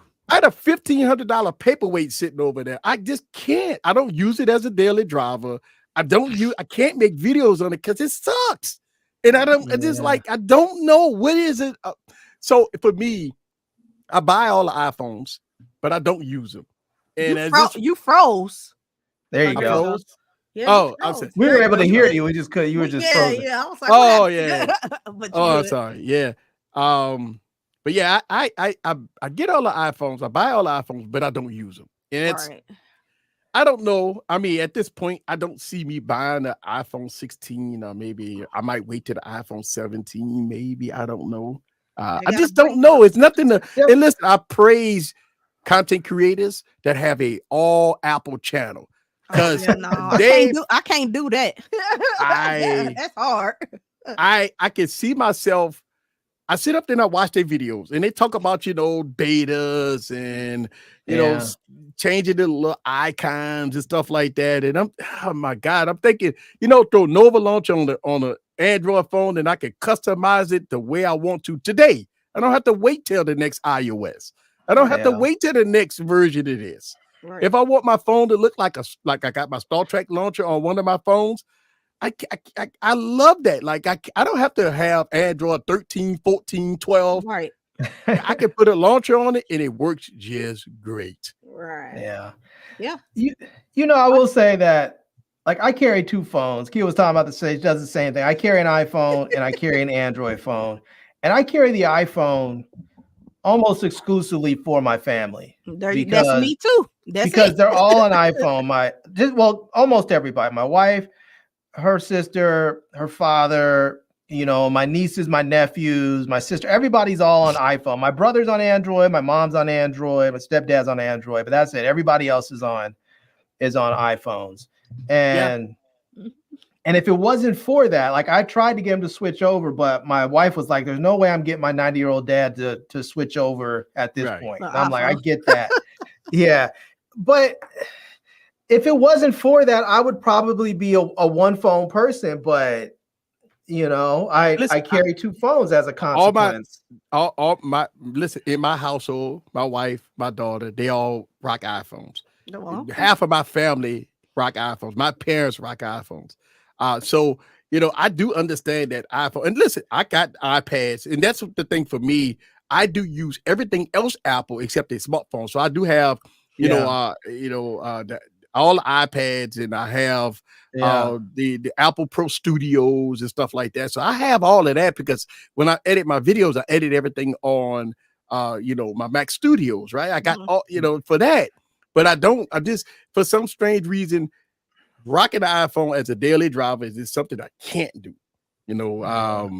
and even if I wanted to just pull out my iPhone and just to kind of FaceTime somebody, whatever, I have a whole bunch of them available to do that. And that's why it's no big deal. Or I can do it on my iPad or whatever. Right. So I just don't, Yeah, I mean, don't get me wrong. For all you iPhone people out there, I'm not dogging the iPhone. I think it's a fine phone for the most part. It does its job.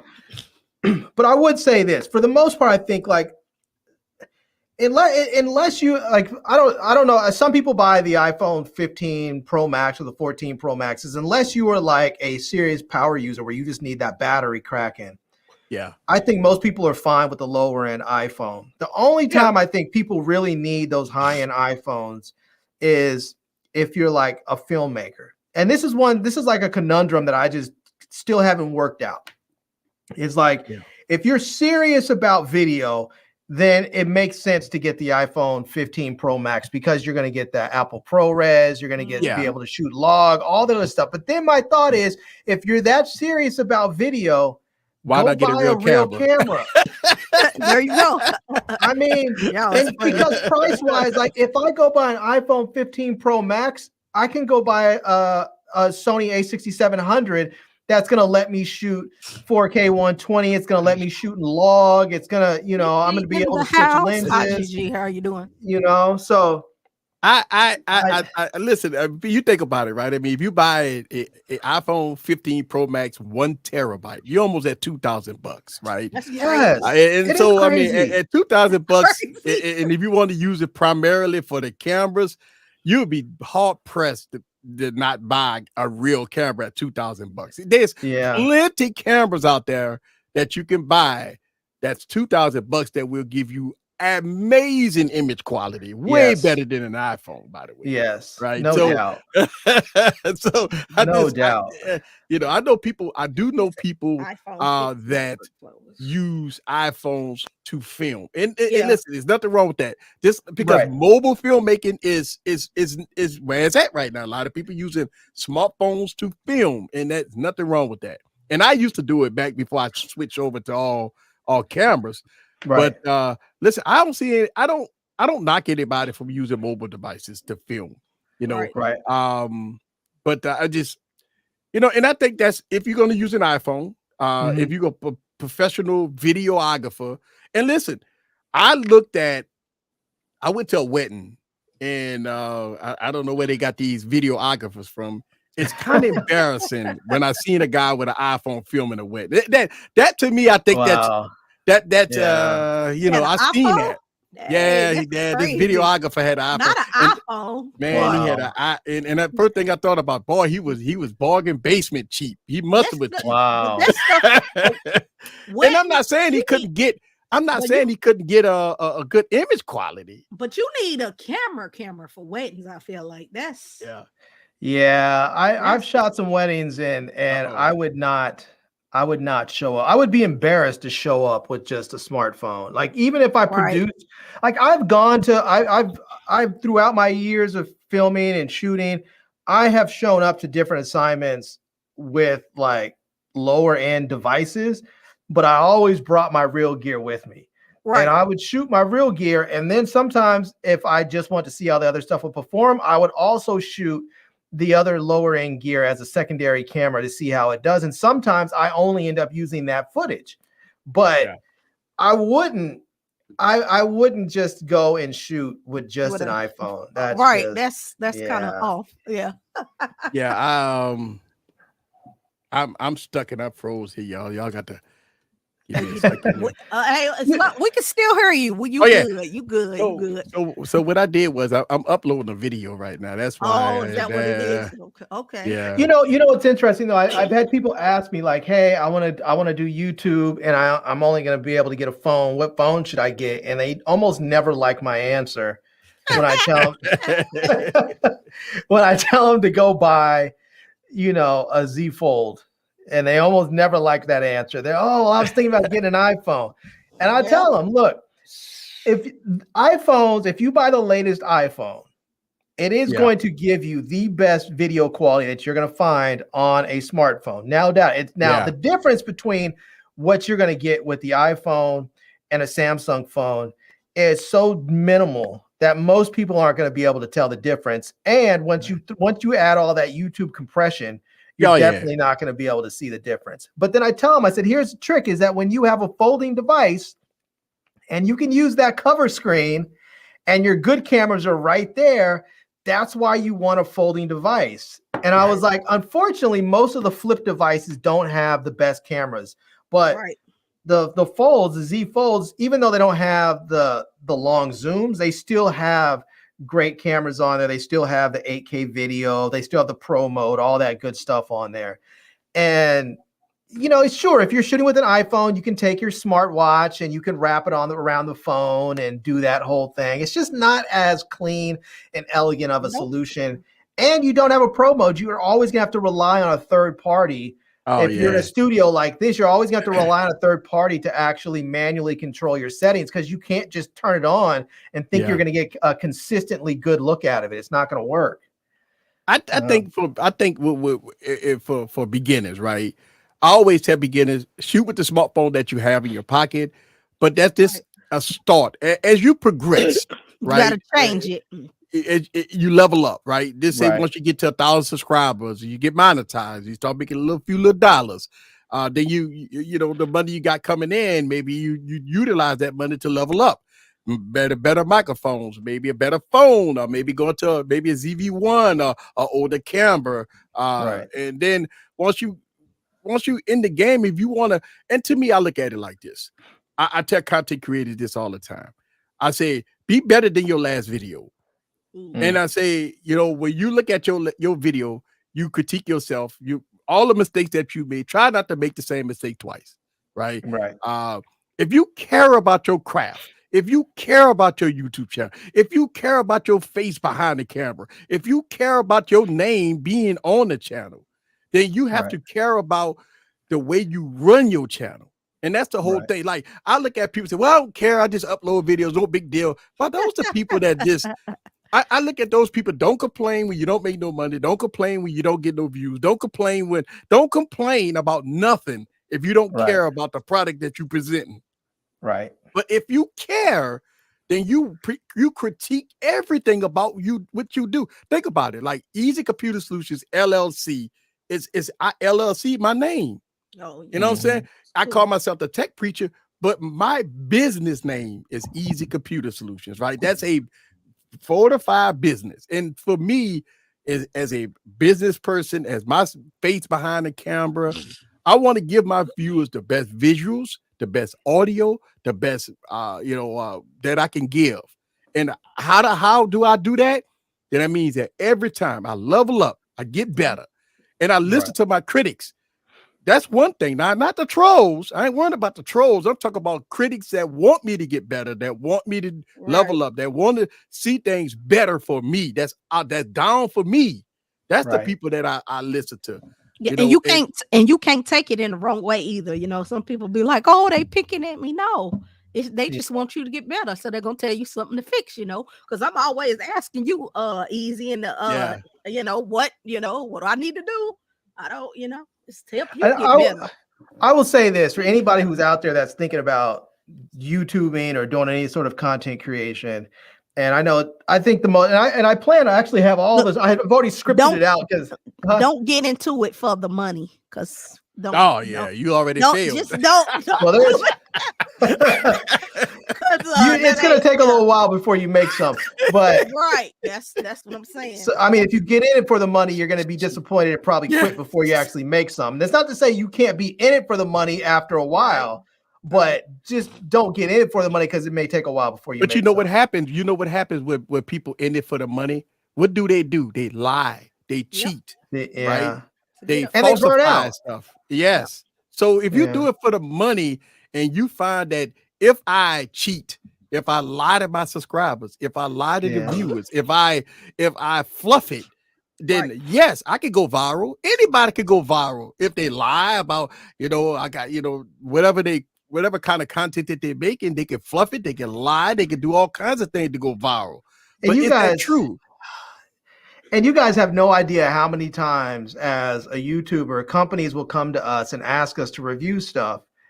And as we start to play with the products and use it, and we're like, this isn't working right, that doesn't work well. And then they want us to just either straight up lie about it or to gloss over it. And when you say I ain't doing that. Yeah, when you say no, they get indignant. And I've always had a general policy that I'm either going to be honest with my videos about your products, or I'm not going to review your products. And there's some products I have received that have been so bad, I've simply told the brand, I'm not going to make a video, because if I make a video, I'm going to rip the shit out of your product. Yeah. And most of them say, thank you for letting us know. Some of them get really mad. And I've only had probably a few times where someone just said, go ahead, make the video. And I've made it and basically been like, this is trash. Don't buy it. Don't spend your money. And then they get mad after I post it and say, can you take it down? And I say, no. I told you. I was like, I told you what was going to happen if I made the video. I spent my time and energy making the video. The video's staying up. Well, I have a question. How do I go about, because I do get some companies that's like, do you have a price? We want to pay you for your review. How do I go about pricing that? Because I don't know. I don't know. And I didn't know I could do that. I didn't know. Because I get companies asking me those kind of questions. So here's the thing. I believe that when I get approached for product reviews, which I get approached a lot, and I feel blessed that I do get approached a lot. Right. And I always look at my worth, right? I mean, you thinking about this. I think about this, right? If you work a regular job making $25-$30 an hour, and then you say to yourself, okay, it's gonna take me 8-9 hours to film, to edit and stuff like that. Not only that, but to spend time with the device so I can get my thoughts about the device that I'm about to present. All that costs money. And listen, my whole thing to a lot of companies is that, here's my price, but I will be truthful about the product. Now, if you want to sponsor an overview, like, you have two different kinds of, some things are not a review. Some things are a product showcase, right? Sponsored video. And when you say sponsored videos, obviously sponsored videos is a positive video, and a lot of people don't get that.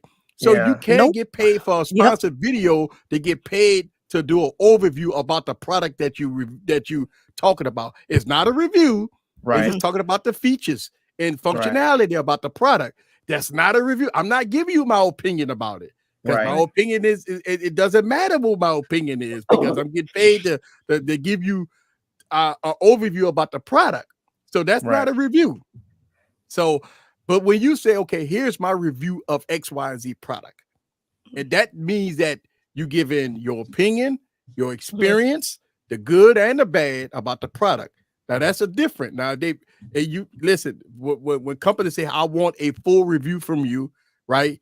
And when I give them the dollar amount and they agree to the terms, and then obviously they'll send you PDFs about some of the talking points, but it's the negotiation that you do with a company to let them know that when you read the terms and you read the and most likely they like for you to focus on certain things like the specs or functionality of a certain part to differentiate them from everybody else.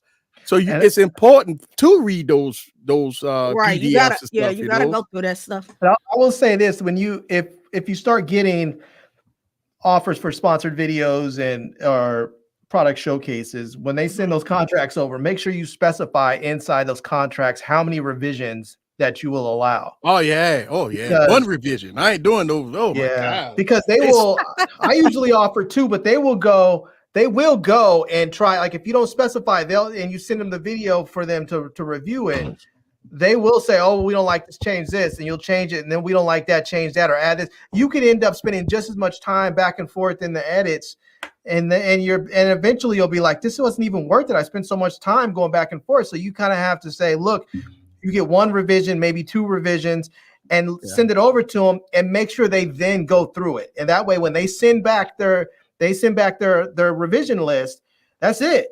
I just didn't know you could get paid to review and stuff like that, because a lot of companies. Well, I don't charge for reviews. I only charge for like sponsored videos. I don't charge for. Well, I haven't got any sponsored videos yet. I don't know when that will come, but I just didn't know though about it. So you got to be very careful from companies, because at the end of the day, if they could get you to do a free video, they will let you. I mean, it is what it is. Right?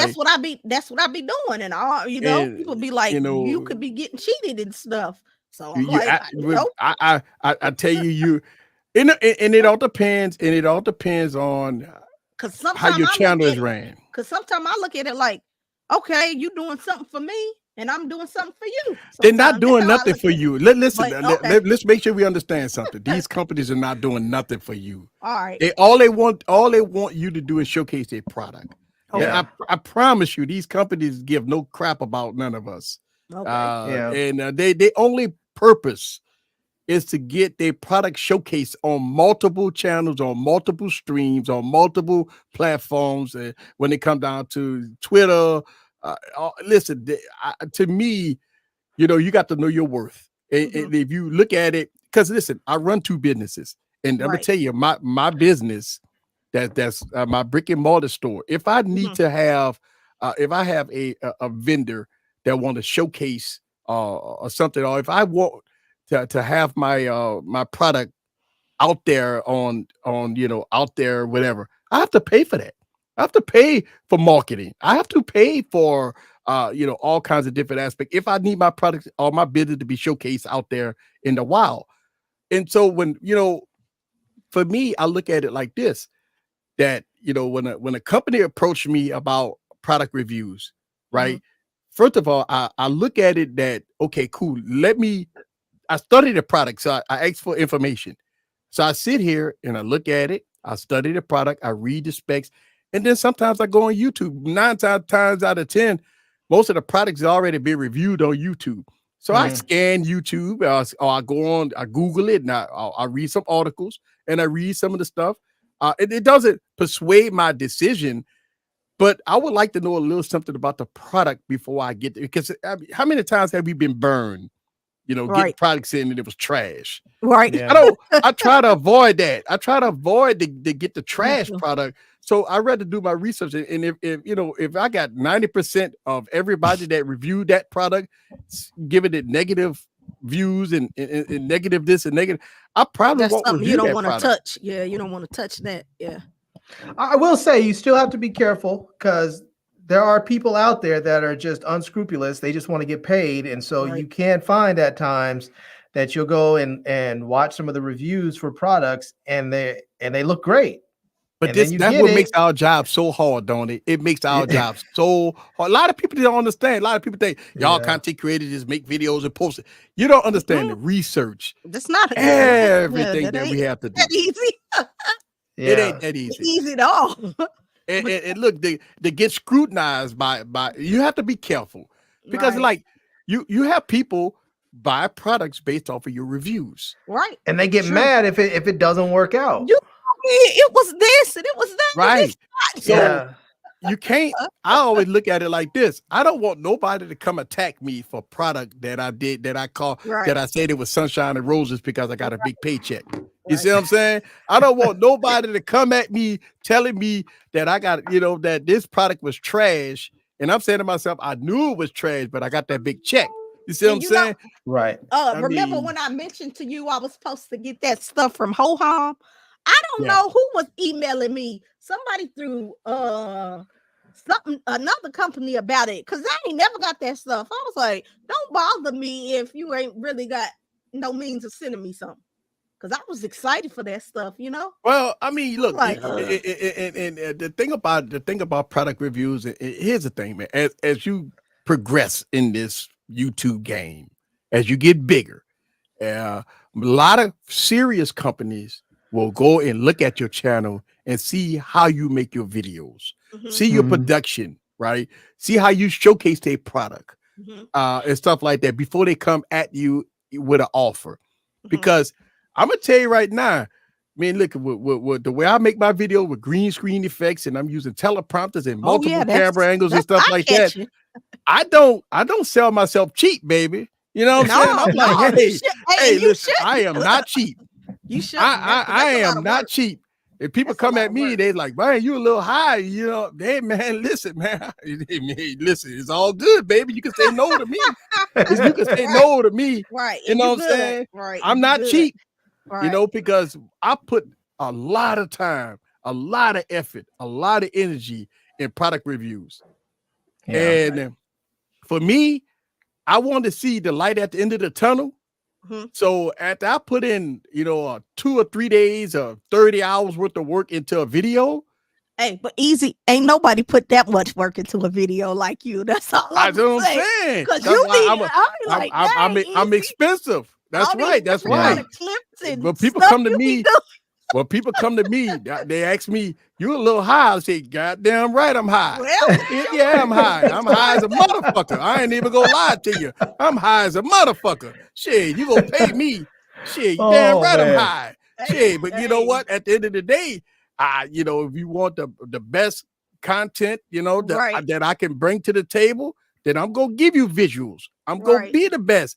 Now, don't get me wrong. I still look at my videos. It sucks sometimes because I think I could be better. I think I could be better. But at the end of the day, if the vendor like it and they cut the check, you gonna see the video. That's all I'm saying.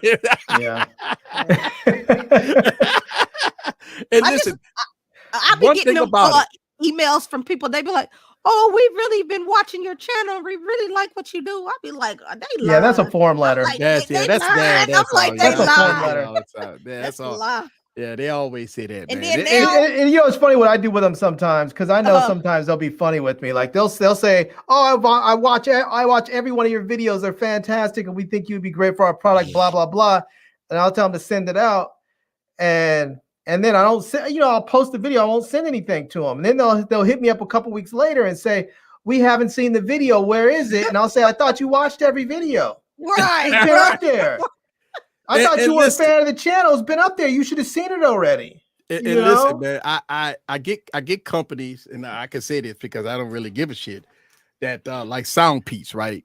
Sound Piece just send me everything. See, that's a company I want to get on, but they told me no, so I said okay. I mean, listen, man, they send me everything.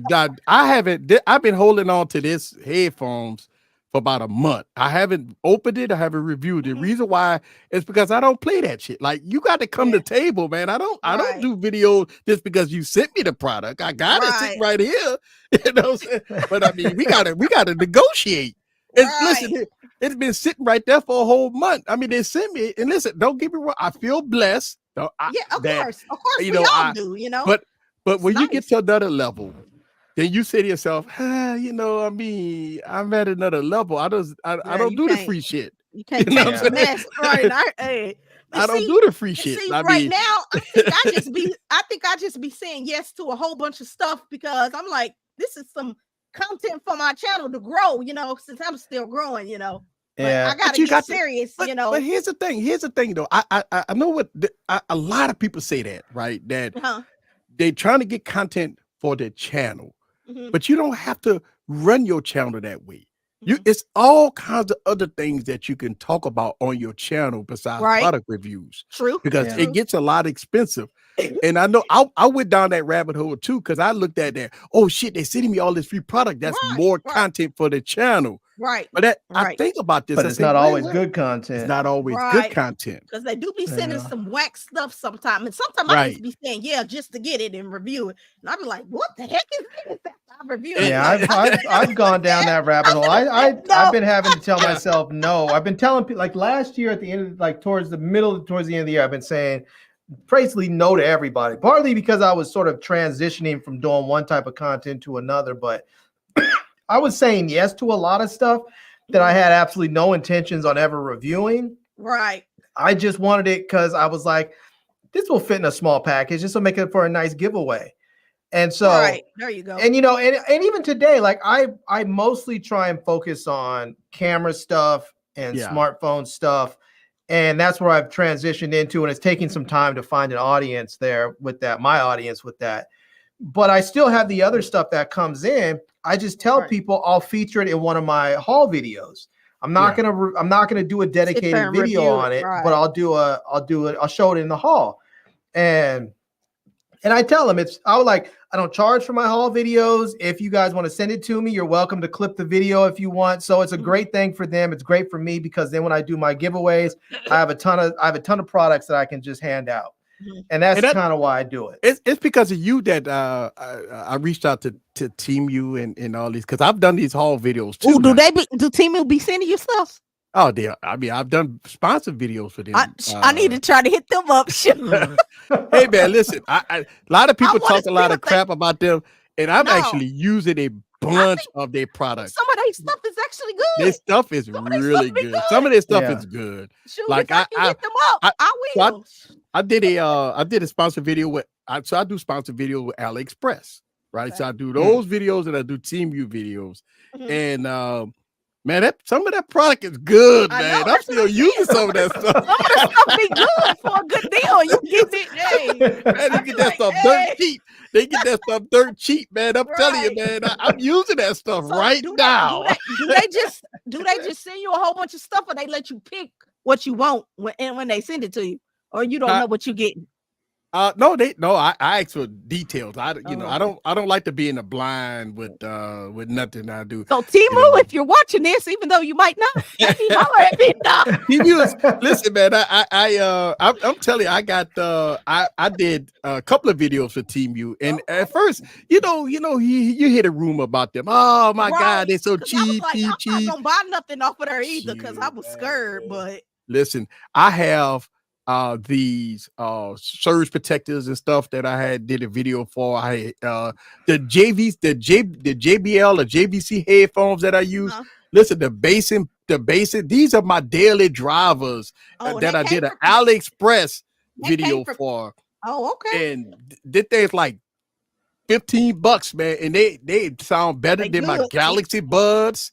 They sound better than, I'm telling you, $15-$16. I think it's like under $20 or whatever.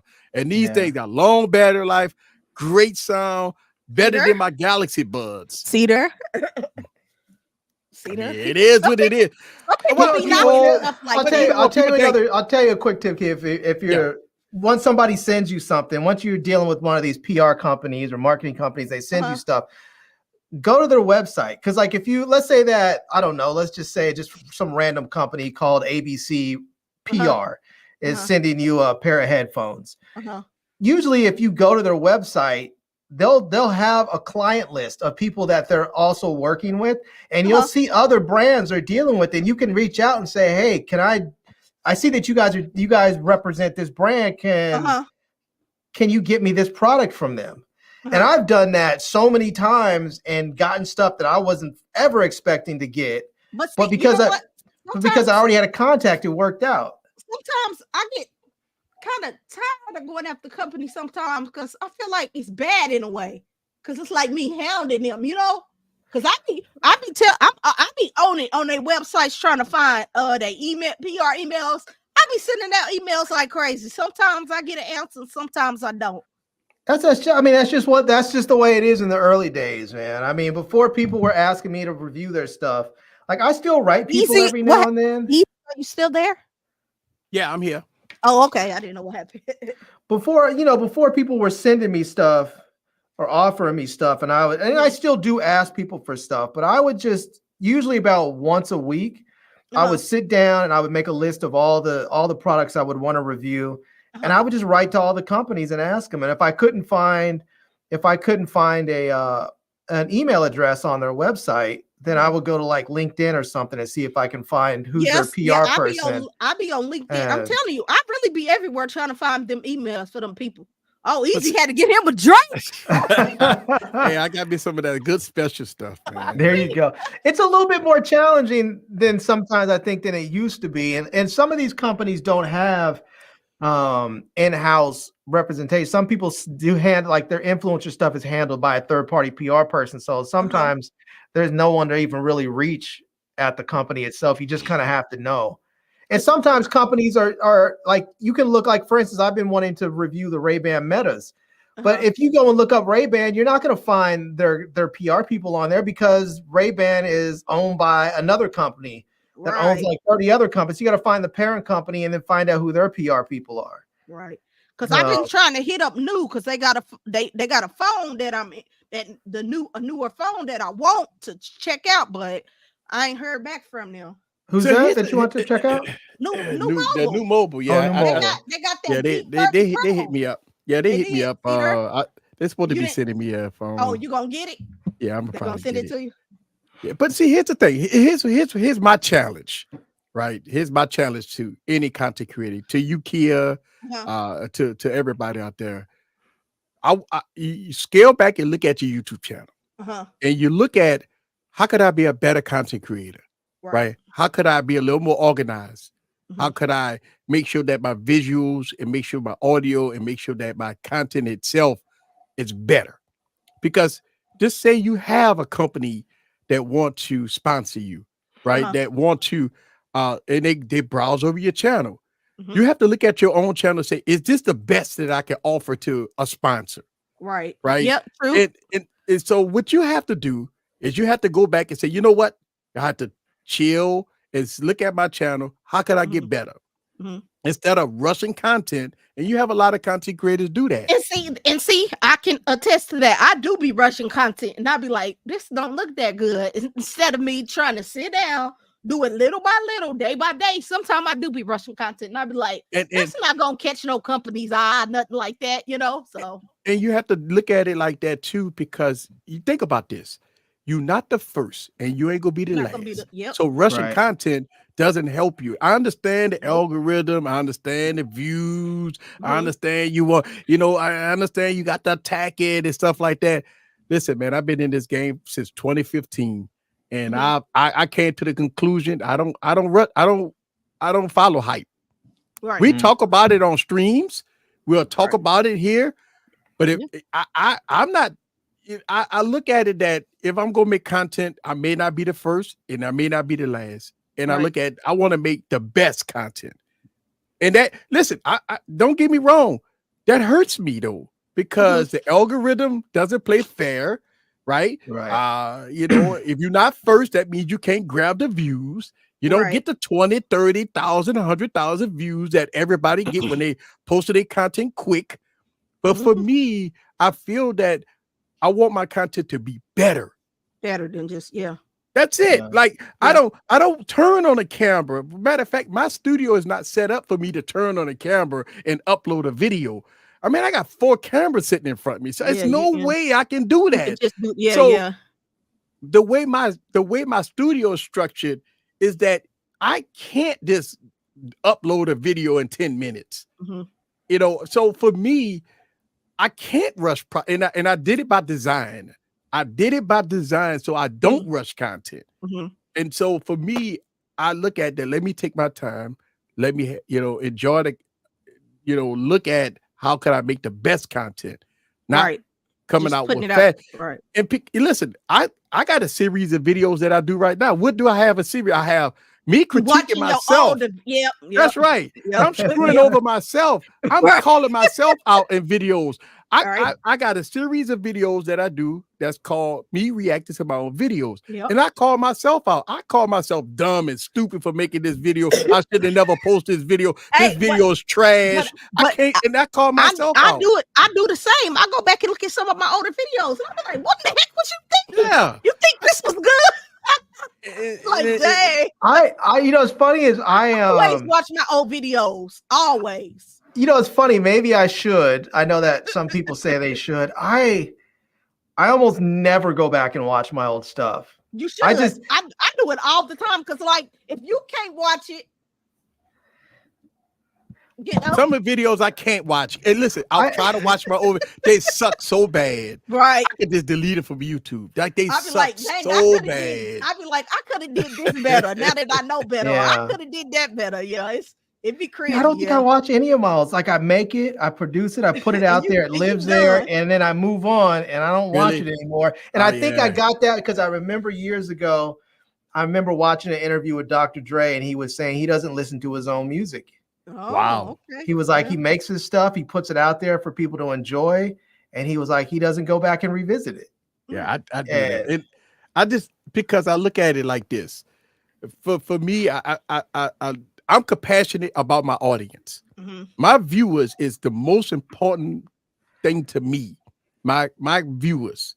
And so for me, I go back and I watch and I read I read 99% of all my comments. I do that. Yes. And so when I hear people criticize me in the comments, it makes me watch the video over and over and over to see where my mistakes, where did I make my mistakes, right? And so I even talk about it on the live stream that, hey, maybe I screwed up here. Listen, when I talk about it on my podcast, I talk about it. Right. And the reason why is because the only way I believe you could get better is that you have to look yourself in the mirror, and if you're able to criticize yourself about the content that you made that you was bad at, then you could grow at it.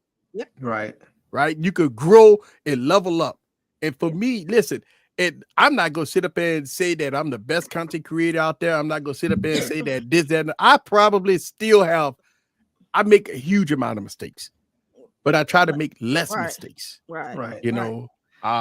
And so for me, I look at, and listen, when I edit videos, it takes me 8-9 hours to edit videos sometimes. Well, look, I don't edit like you. I might put a name in there because I don't know what I'm doing. That's what I'm telling you, Kia. That's why you have to stop what you're doing, and because maybe you going one step forward before you go. Right. I think you know what I'm saying? Like you're trying to get sponsors. You going too fast. Slow down. Yeah. Slow down, because look, me and you done talked about some of the videos. Yes, I talked to you about your videos, right? Yep. And for me, I look at it that if you want to get better, if you want to get those sponsors, if you want to, get the big paychecks, if you want to get, companies to say, hey, listen, here is the product, here's a $2,000 check. If you want to get to that point, that means that your YouTube channel, your product, you have to have some kind of showcase that they feel comfortable with when they watch it. Yep. Yeah. Someone told me a long time ago, they were saying if you're looking at like a professional video versus an amateur video, or something that looks professional versus amateur, they're like, one thing that you can always tell that's like a dead giveaway for amateurs is white walls. They were like, you generally are not going to see a white wall or a white anything in a professional video. They're gonna splash some color on there. Yeah. Whether it be, simulated sunlight or red or green or blue or whatever, it's gonna be something. And that's one thing I tell people when they ask, what should I buy? I often tell them, buy lights. Yeah. Buy lights. If you look good and you sound good, you can get away with. I've seen people out there. I got to get me some lights. I'm trying to work on getting my stuff. But see, I live at home and I'm in my room, so I only have one little area to work with. That's my problem. You don't need a whole lot. You don't need a whole lot, Aaron. You don't need a whole lot. Listen, you're not like. Listen, I'm the stupid one where I got 9 lights pointing at me right now. No, that's I have a little studio in here now. I have a little studio here now because my wife and I, we used to live in a 1-bedroom, and I used to set up my stuff every day to make my videos. I would set it up in the living room. Yeah, I set up all my lights and shoot my videos, and then I would break everything down and go shove it in the corner, and then I would do it again the next day. And she was like, "This is just not working. This is no." And so when we moved, we got a 2-bedroom, and I took one room as like my studio. So. Yeah.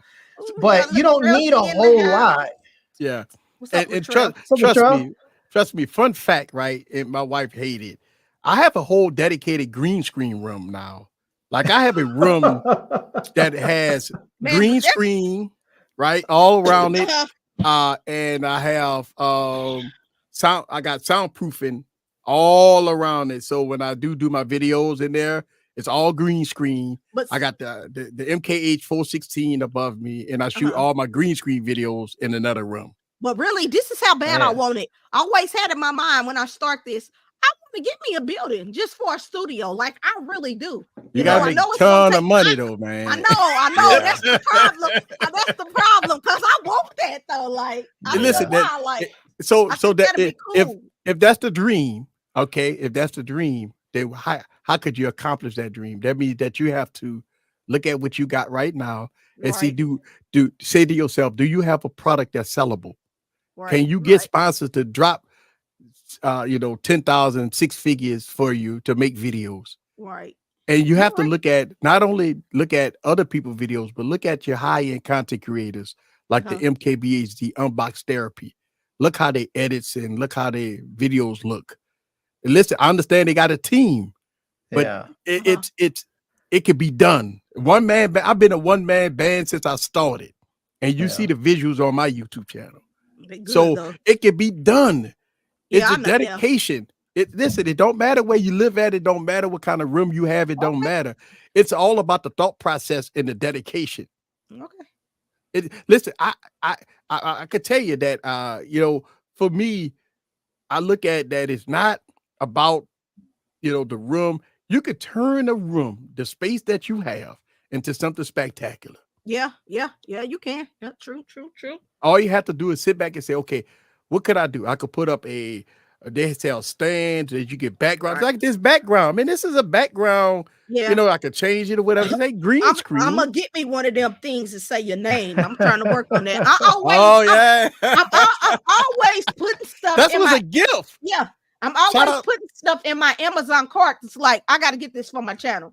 So I need one of those too. This was a gift, man. Shout out to the subscriber that a subscriber sent you that. You got it like that. No. I mean, listen, man. It was nice, man. I mean, listen, man. I love my people, man. I look at my subscribers and my audience as my family. See, that's the total difference, right? For a lot of content creators, they don't look at their followers and their audience as no more than people that's watching your videos. Right. I look at my subscribers and my members as my family. Yeah. So that means that they are pretty much because. So yeah, every time you post, they there. Every time you live stream, they there. You look at it like this: you have people that's supporting you financially as far as members. You have people that might hit you on your Patreon. They have members that do all kinds of things. These are people that you don't even know, but they love what you're doing. They love the dedication. They love everything that you're doing, and they want to support you financially. I'll tell you who does that. Amda Brown, who just popped up in the comments, is one of those type brothers that does that. I'll be glad when I can get to that point where they want to support me. No. We are, man. We're already there. Yes. You got two of us right here. Yes. Right. I get you. Look, here's the thing about support members and people that back you up. What could you do to give back to them? I'm not talking about giveaways and all that stuff like that. No, I'm talking about what could you do to give to your to your members and to your audience that would want them to support you? You just can't say, I want y'all guys to support me. Blah, blah, blah. No, because you got to give them something in return. They're not going to support you, unless you give them something in return. What you gonna give them something in return? I gotta bring some dope videos. That's what you gotta do. I do find people really like the tips and tricks videos. It's one of those things. I think a lot of times when people put stuff up like that, they don't always take off and go viral, but they have like a slow burn where they just keep on getting views over and over and over again throughout the months. Like before you had your OnePlus 12 before I got mine, so I was watching your tips and tricks video. Oh yeah. And I think that's one of those things, if you're talking about value, that your subscribers will really appreciate. So, but what I was happy about was my OnePlus unboxing video. It got 2K views but because I put the phone MKBHB won't review, but then he ended up reviewing. I was like, man, why you gonna review it? But I'm not changing the title on it. I left that like it is. But I was surprised with that video. I was like, okay, that video did okay. I thought that was funny. He was kind of forced to review that phone because he even said on his way for a podcast, he was like, it's a good phone. I'm not going to review it. I'm not reviewing this phone. But you know what? The power of the people, baby. The power of the people. Everybody was mad talking about it everywhere. One thing about it, right? I talk about this on my podcast. the people make a difference. The power of the people. If you ever want things to change, it's all on the people. And so if the people have the power for MKBHD that went back on his word, that means that he knew when he got the emails and the comments and the DMs and stuff like that, he knew that he had to go back. I even think OnePlus, after he did it, I think OnePlus made a comment saying we got him. hey, listen, it is what it is, man. I mean, he got to do what he got to do, man. Like you know what I found was so interesting when he said he wasn't gonna. But I feel like people was taking it the wrong way. Because I watched the little podcast. He said he was pretty much saying he didn't want to spend too much time on a phone that was already good. You know, so I got where he was coming from. Yeah, he wasn't dogging it. But the thing that got me, thing that got me about it, why I was surprised he didn't want to review it, was he had just had his annual camera, review test and all that. And the OnePlus Open came in third place overall for that thing. Yeah, I think it was third place because it was like the Google 7A or something, and then whatever other camera, and then it was the OnePlus Open. But knowing that you have a phone that has pretty much the same camera system, actually a little bit better camera system than the Open, you would think he would want to go ahead and review it just to see how it performed. Right. And I was a little surprised he said he wasn't going to do it. I was more surprised when he came out and actually said, "Okay, well, here it is." When I see the video the next day, I was like, "Oh, okay." That was something else. Yeah, man. I mean, look, he had to. And listen, that was man, a setup. He already reviewed that. That was a setup. It happens. It happens to the best of us. And at the end of the day, I find that us content creators, the audience, our subscribers, our members hold our feet to the fire. Yeah, and that's the key, right? And listen, for the content creators that really give a shit about their YouTube channel, about their audience, they see this. Right. So for me, listen, man, I read the comments. I'm all over YouTube all day. I'm on TikTok, Instagram, Facebook. I'm everywhere, right? I drop content everywhere. I work in my studio 7 days a week, so I'm dropping content everywhere. The only day off that I took so far was my anniversary this week. But other than that, man, I'm in here all day strategizing. In here working. You're doing it big. No. And I'm trying listen, I knock on wood that my businesses and stuff, they function well and they do what they got to do, because I got to make money first. But at the end of the day, I'm able to come in the studio to make content. When I came on the stream for y'all tonight, I'm in here editing a video. I'm in here editing. I was surprised. I was like, "What? Easy says I'm in here editing the video." You know what I'm saying? I got about 3 hours of editing to go, and I'll be good to go here on my edits. But I'm in here editing the video, and so I said, let me jump on for a few, and go from that. I'm glad you did. I'm glad you did. And you know why, Kia? It's because we support you. Okay. Period. We support you. That's why.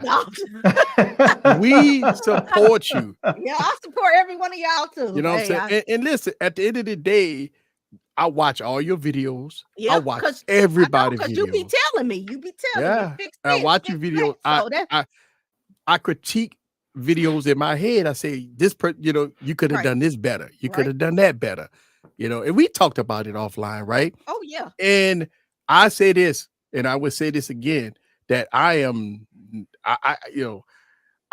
can't, I'm no God and I'm not big and all. I'm just a regular person, man. Like I'm just a regular person. You've been in the game long enough to know. I've been in the game long enough. Like you said, when you started, you didn't have all of that. So you just want to help people. So I've been in the game long enough to know the difference between shit and sugar.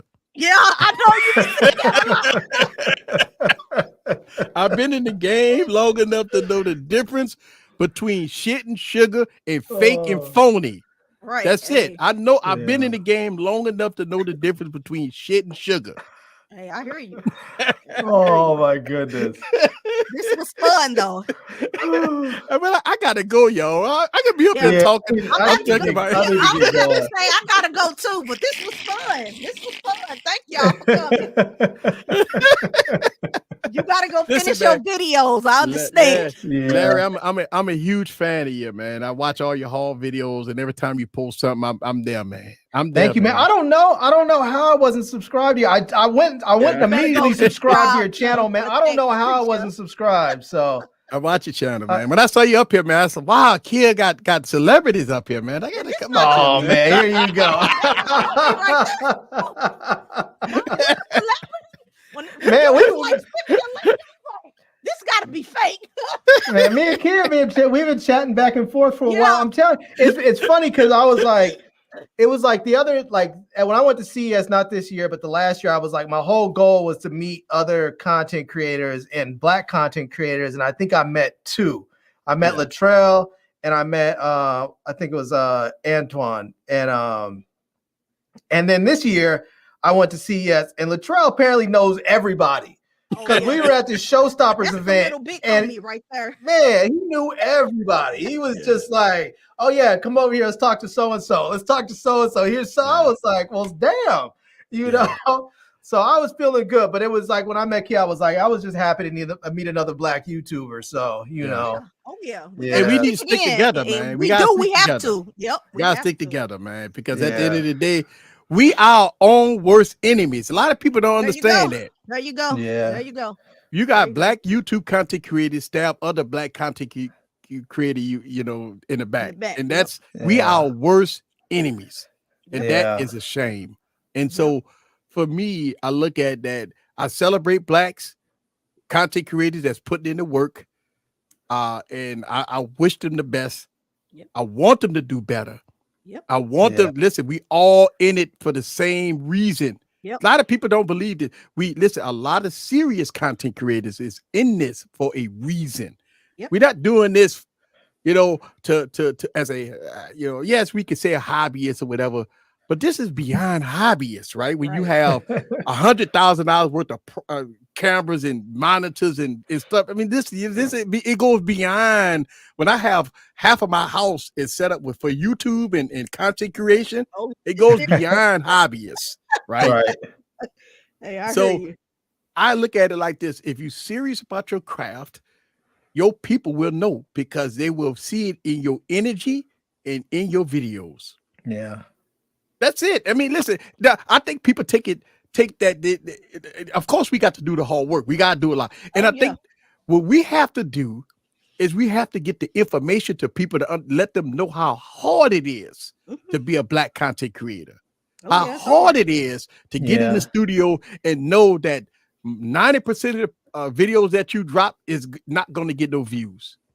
We have we tell that we have to let them know, and then it's even harder as a Black woman doing it. Yeah,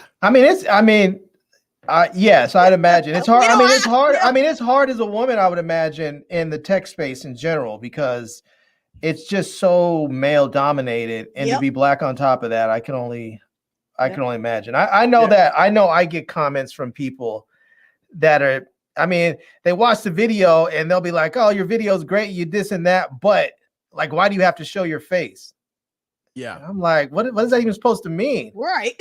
And I'm just like, you know, and then they get to the racist bit of it, and I'm just like, I was like, bruh, if you like the content, you like me. I don't understand what my race has anything to do with it, but you can just bounce up off the channel because I don't really need that kind of energy here. But we all have had that type of stuff. I'm sure we've all opened up our comments and seen some, you know, somebody just drop an N-bomb just because that's what they want to do. It's just that's just life. That's life in the real world. That's life in YouTube, which is part of the real world. It is what it is. So, and what we do as Black content creators is, I know I do this. I have zero tolerance for BS. So I block them. I delete them and block them. Like when they cut, hey nigga and all that, delete, block. I instantly, I don't respond to them. I don't give them no energy or whatever. As soon as they hit your comments with because look, you're doing something right. If they stop to even look at you and make something negative about you, they can click off. I don't see those as much as I used to because I've gone into the settings and I've had filter words now. So it's like somebody goes and drops some of that. Those comments don't even show up on the channel anymore. I don't have that anymore too much because I have thousands of people on the block list. I mean, literally. I mean, when I go through my block list, it's about damn near the size of my YouTube channel. Oh man. Because I mean, I block fuckers all day. I can't imagine. I don't really have to worry about that yet, and I'm glad. Yeah, I'd block people all day. I know I will eventually, but not yet. I think if I took everybody off the block list, I'd be at over 100,000 subscribers. But this was so much fun. I'm glad y'all came by. I'm gonna let y'all get back to doing y'all videos and I got stuff like that. So this was fun. We'll have to keep in touch. Thank you very much, man. I really appreciate it, Kia, for letting me on. Oh, no problem. Anytime. I'm glad I'm subscribed now. I can't wait to see my feed light up with you. Yeah, man. I hope you're ready, man, because I drop a lot. Video, so be ready. I hit all too. I hit that bell with all. So bring that heat. Bring the heat. All right. All right, y'all. All right, y'all. See y'all.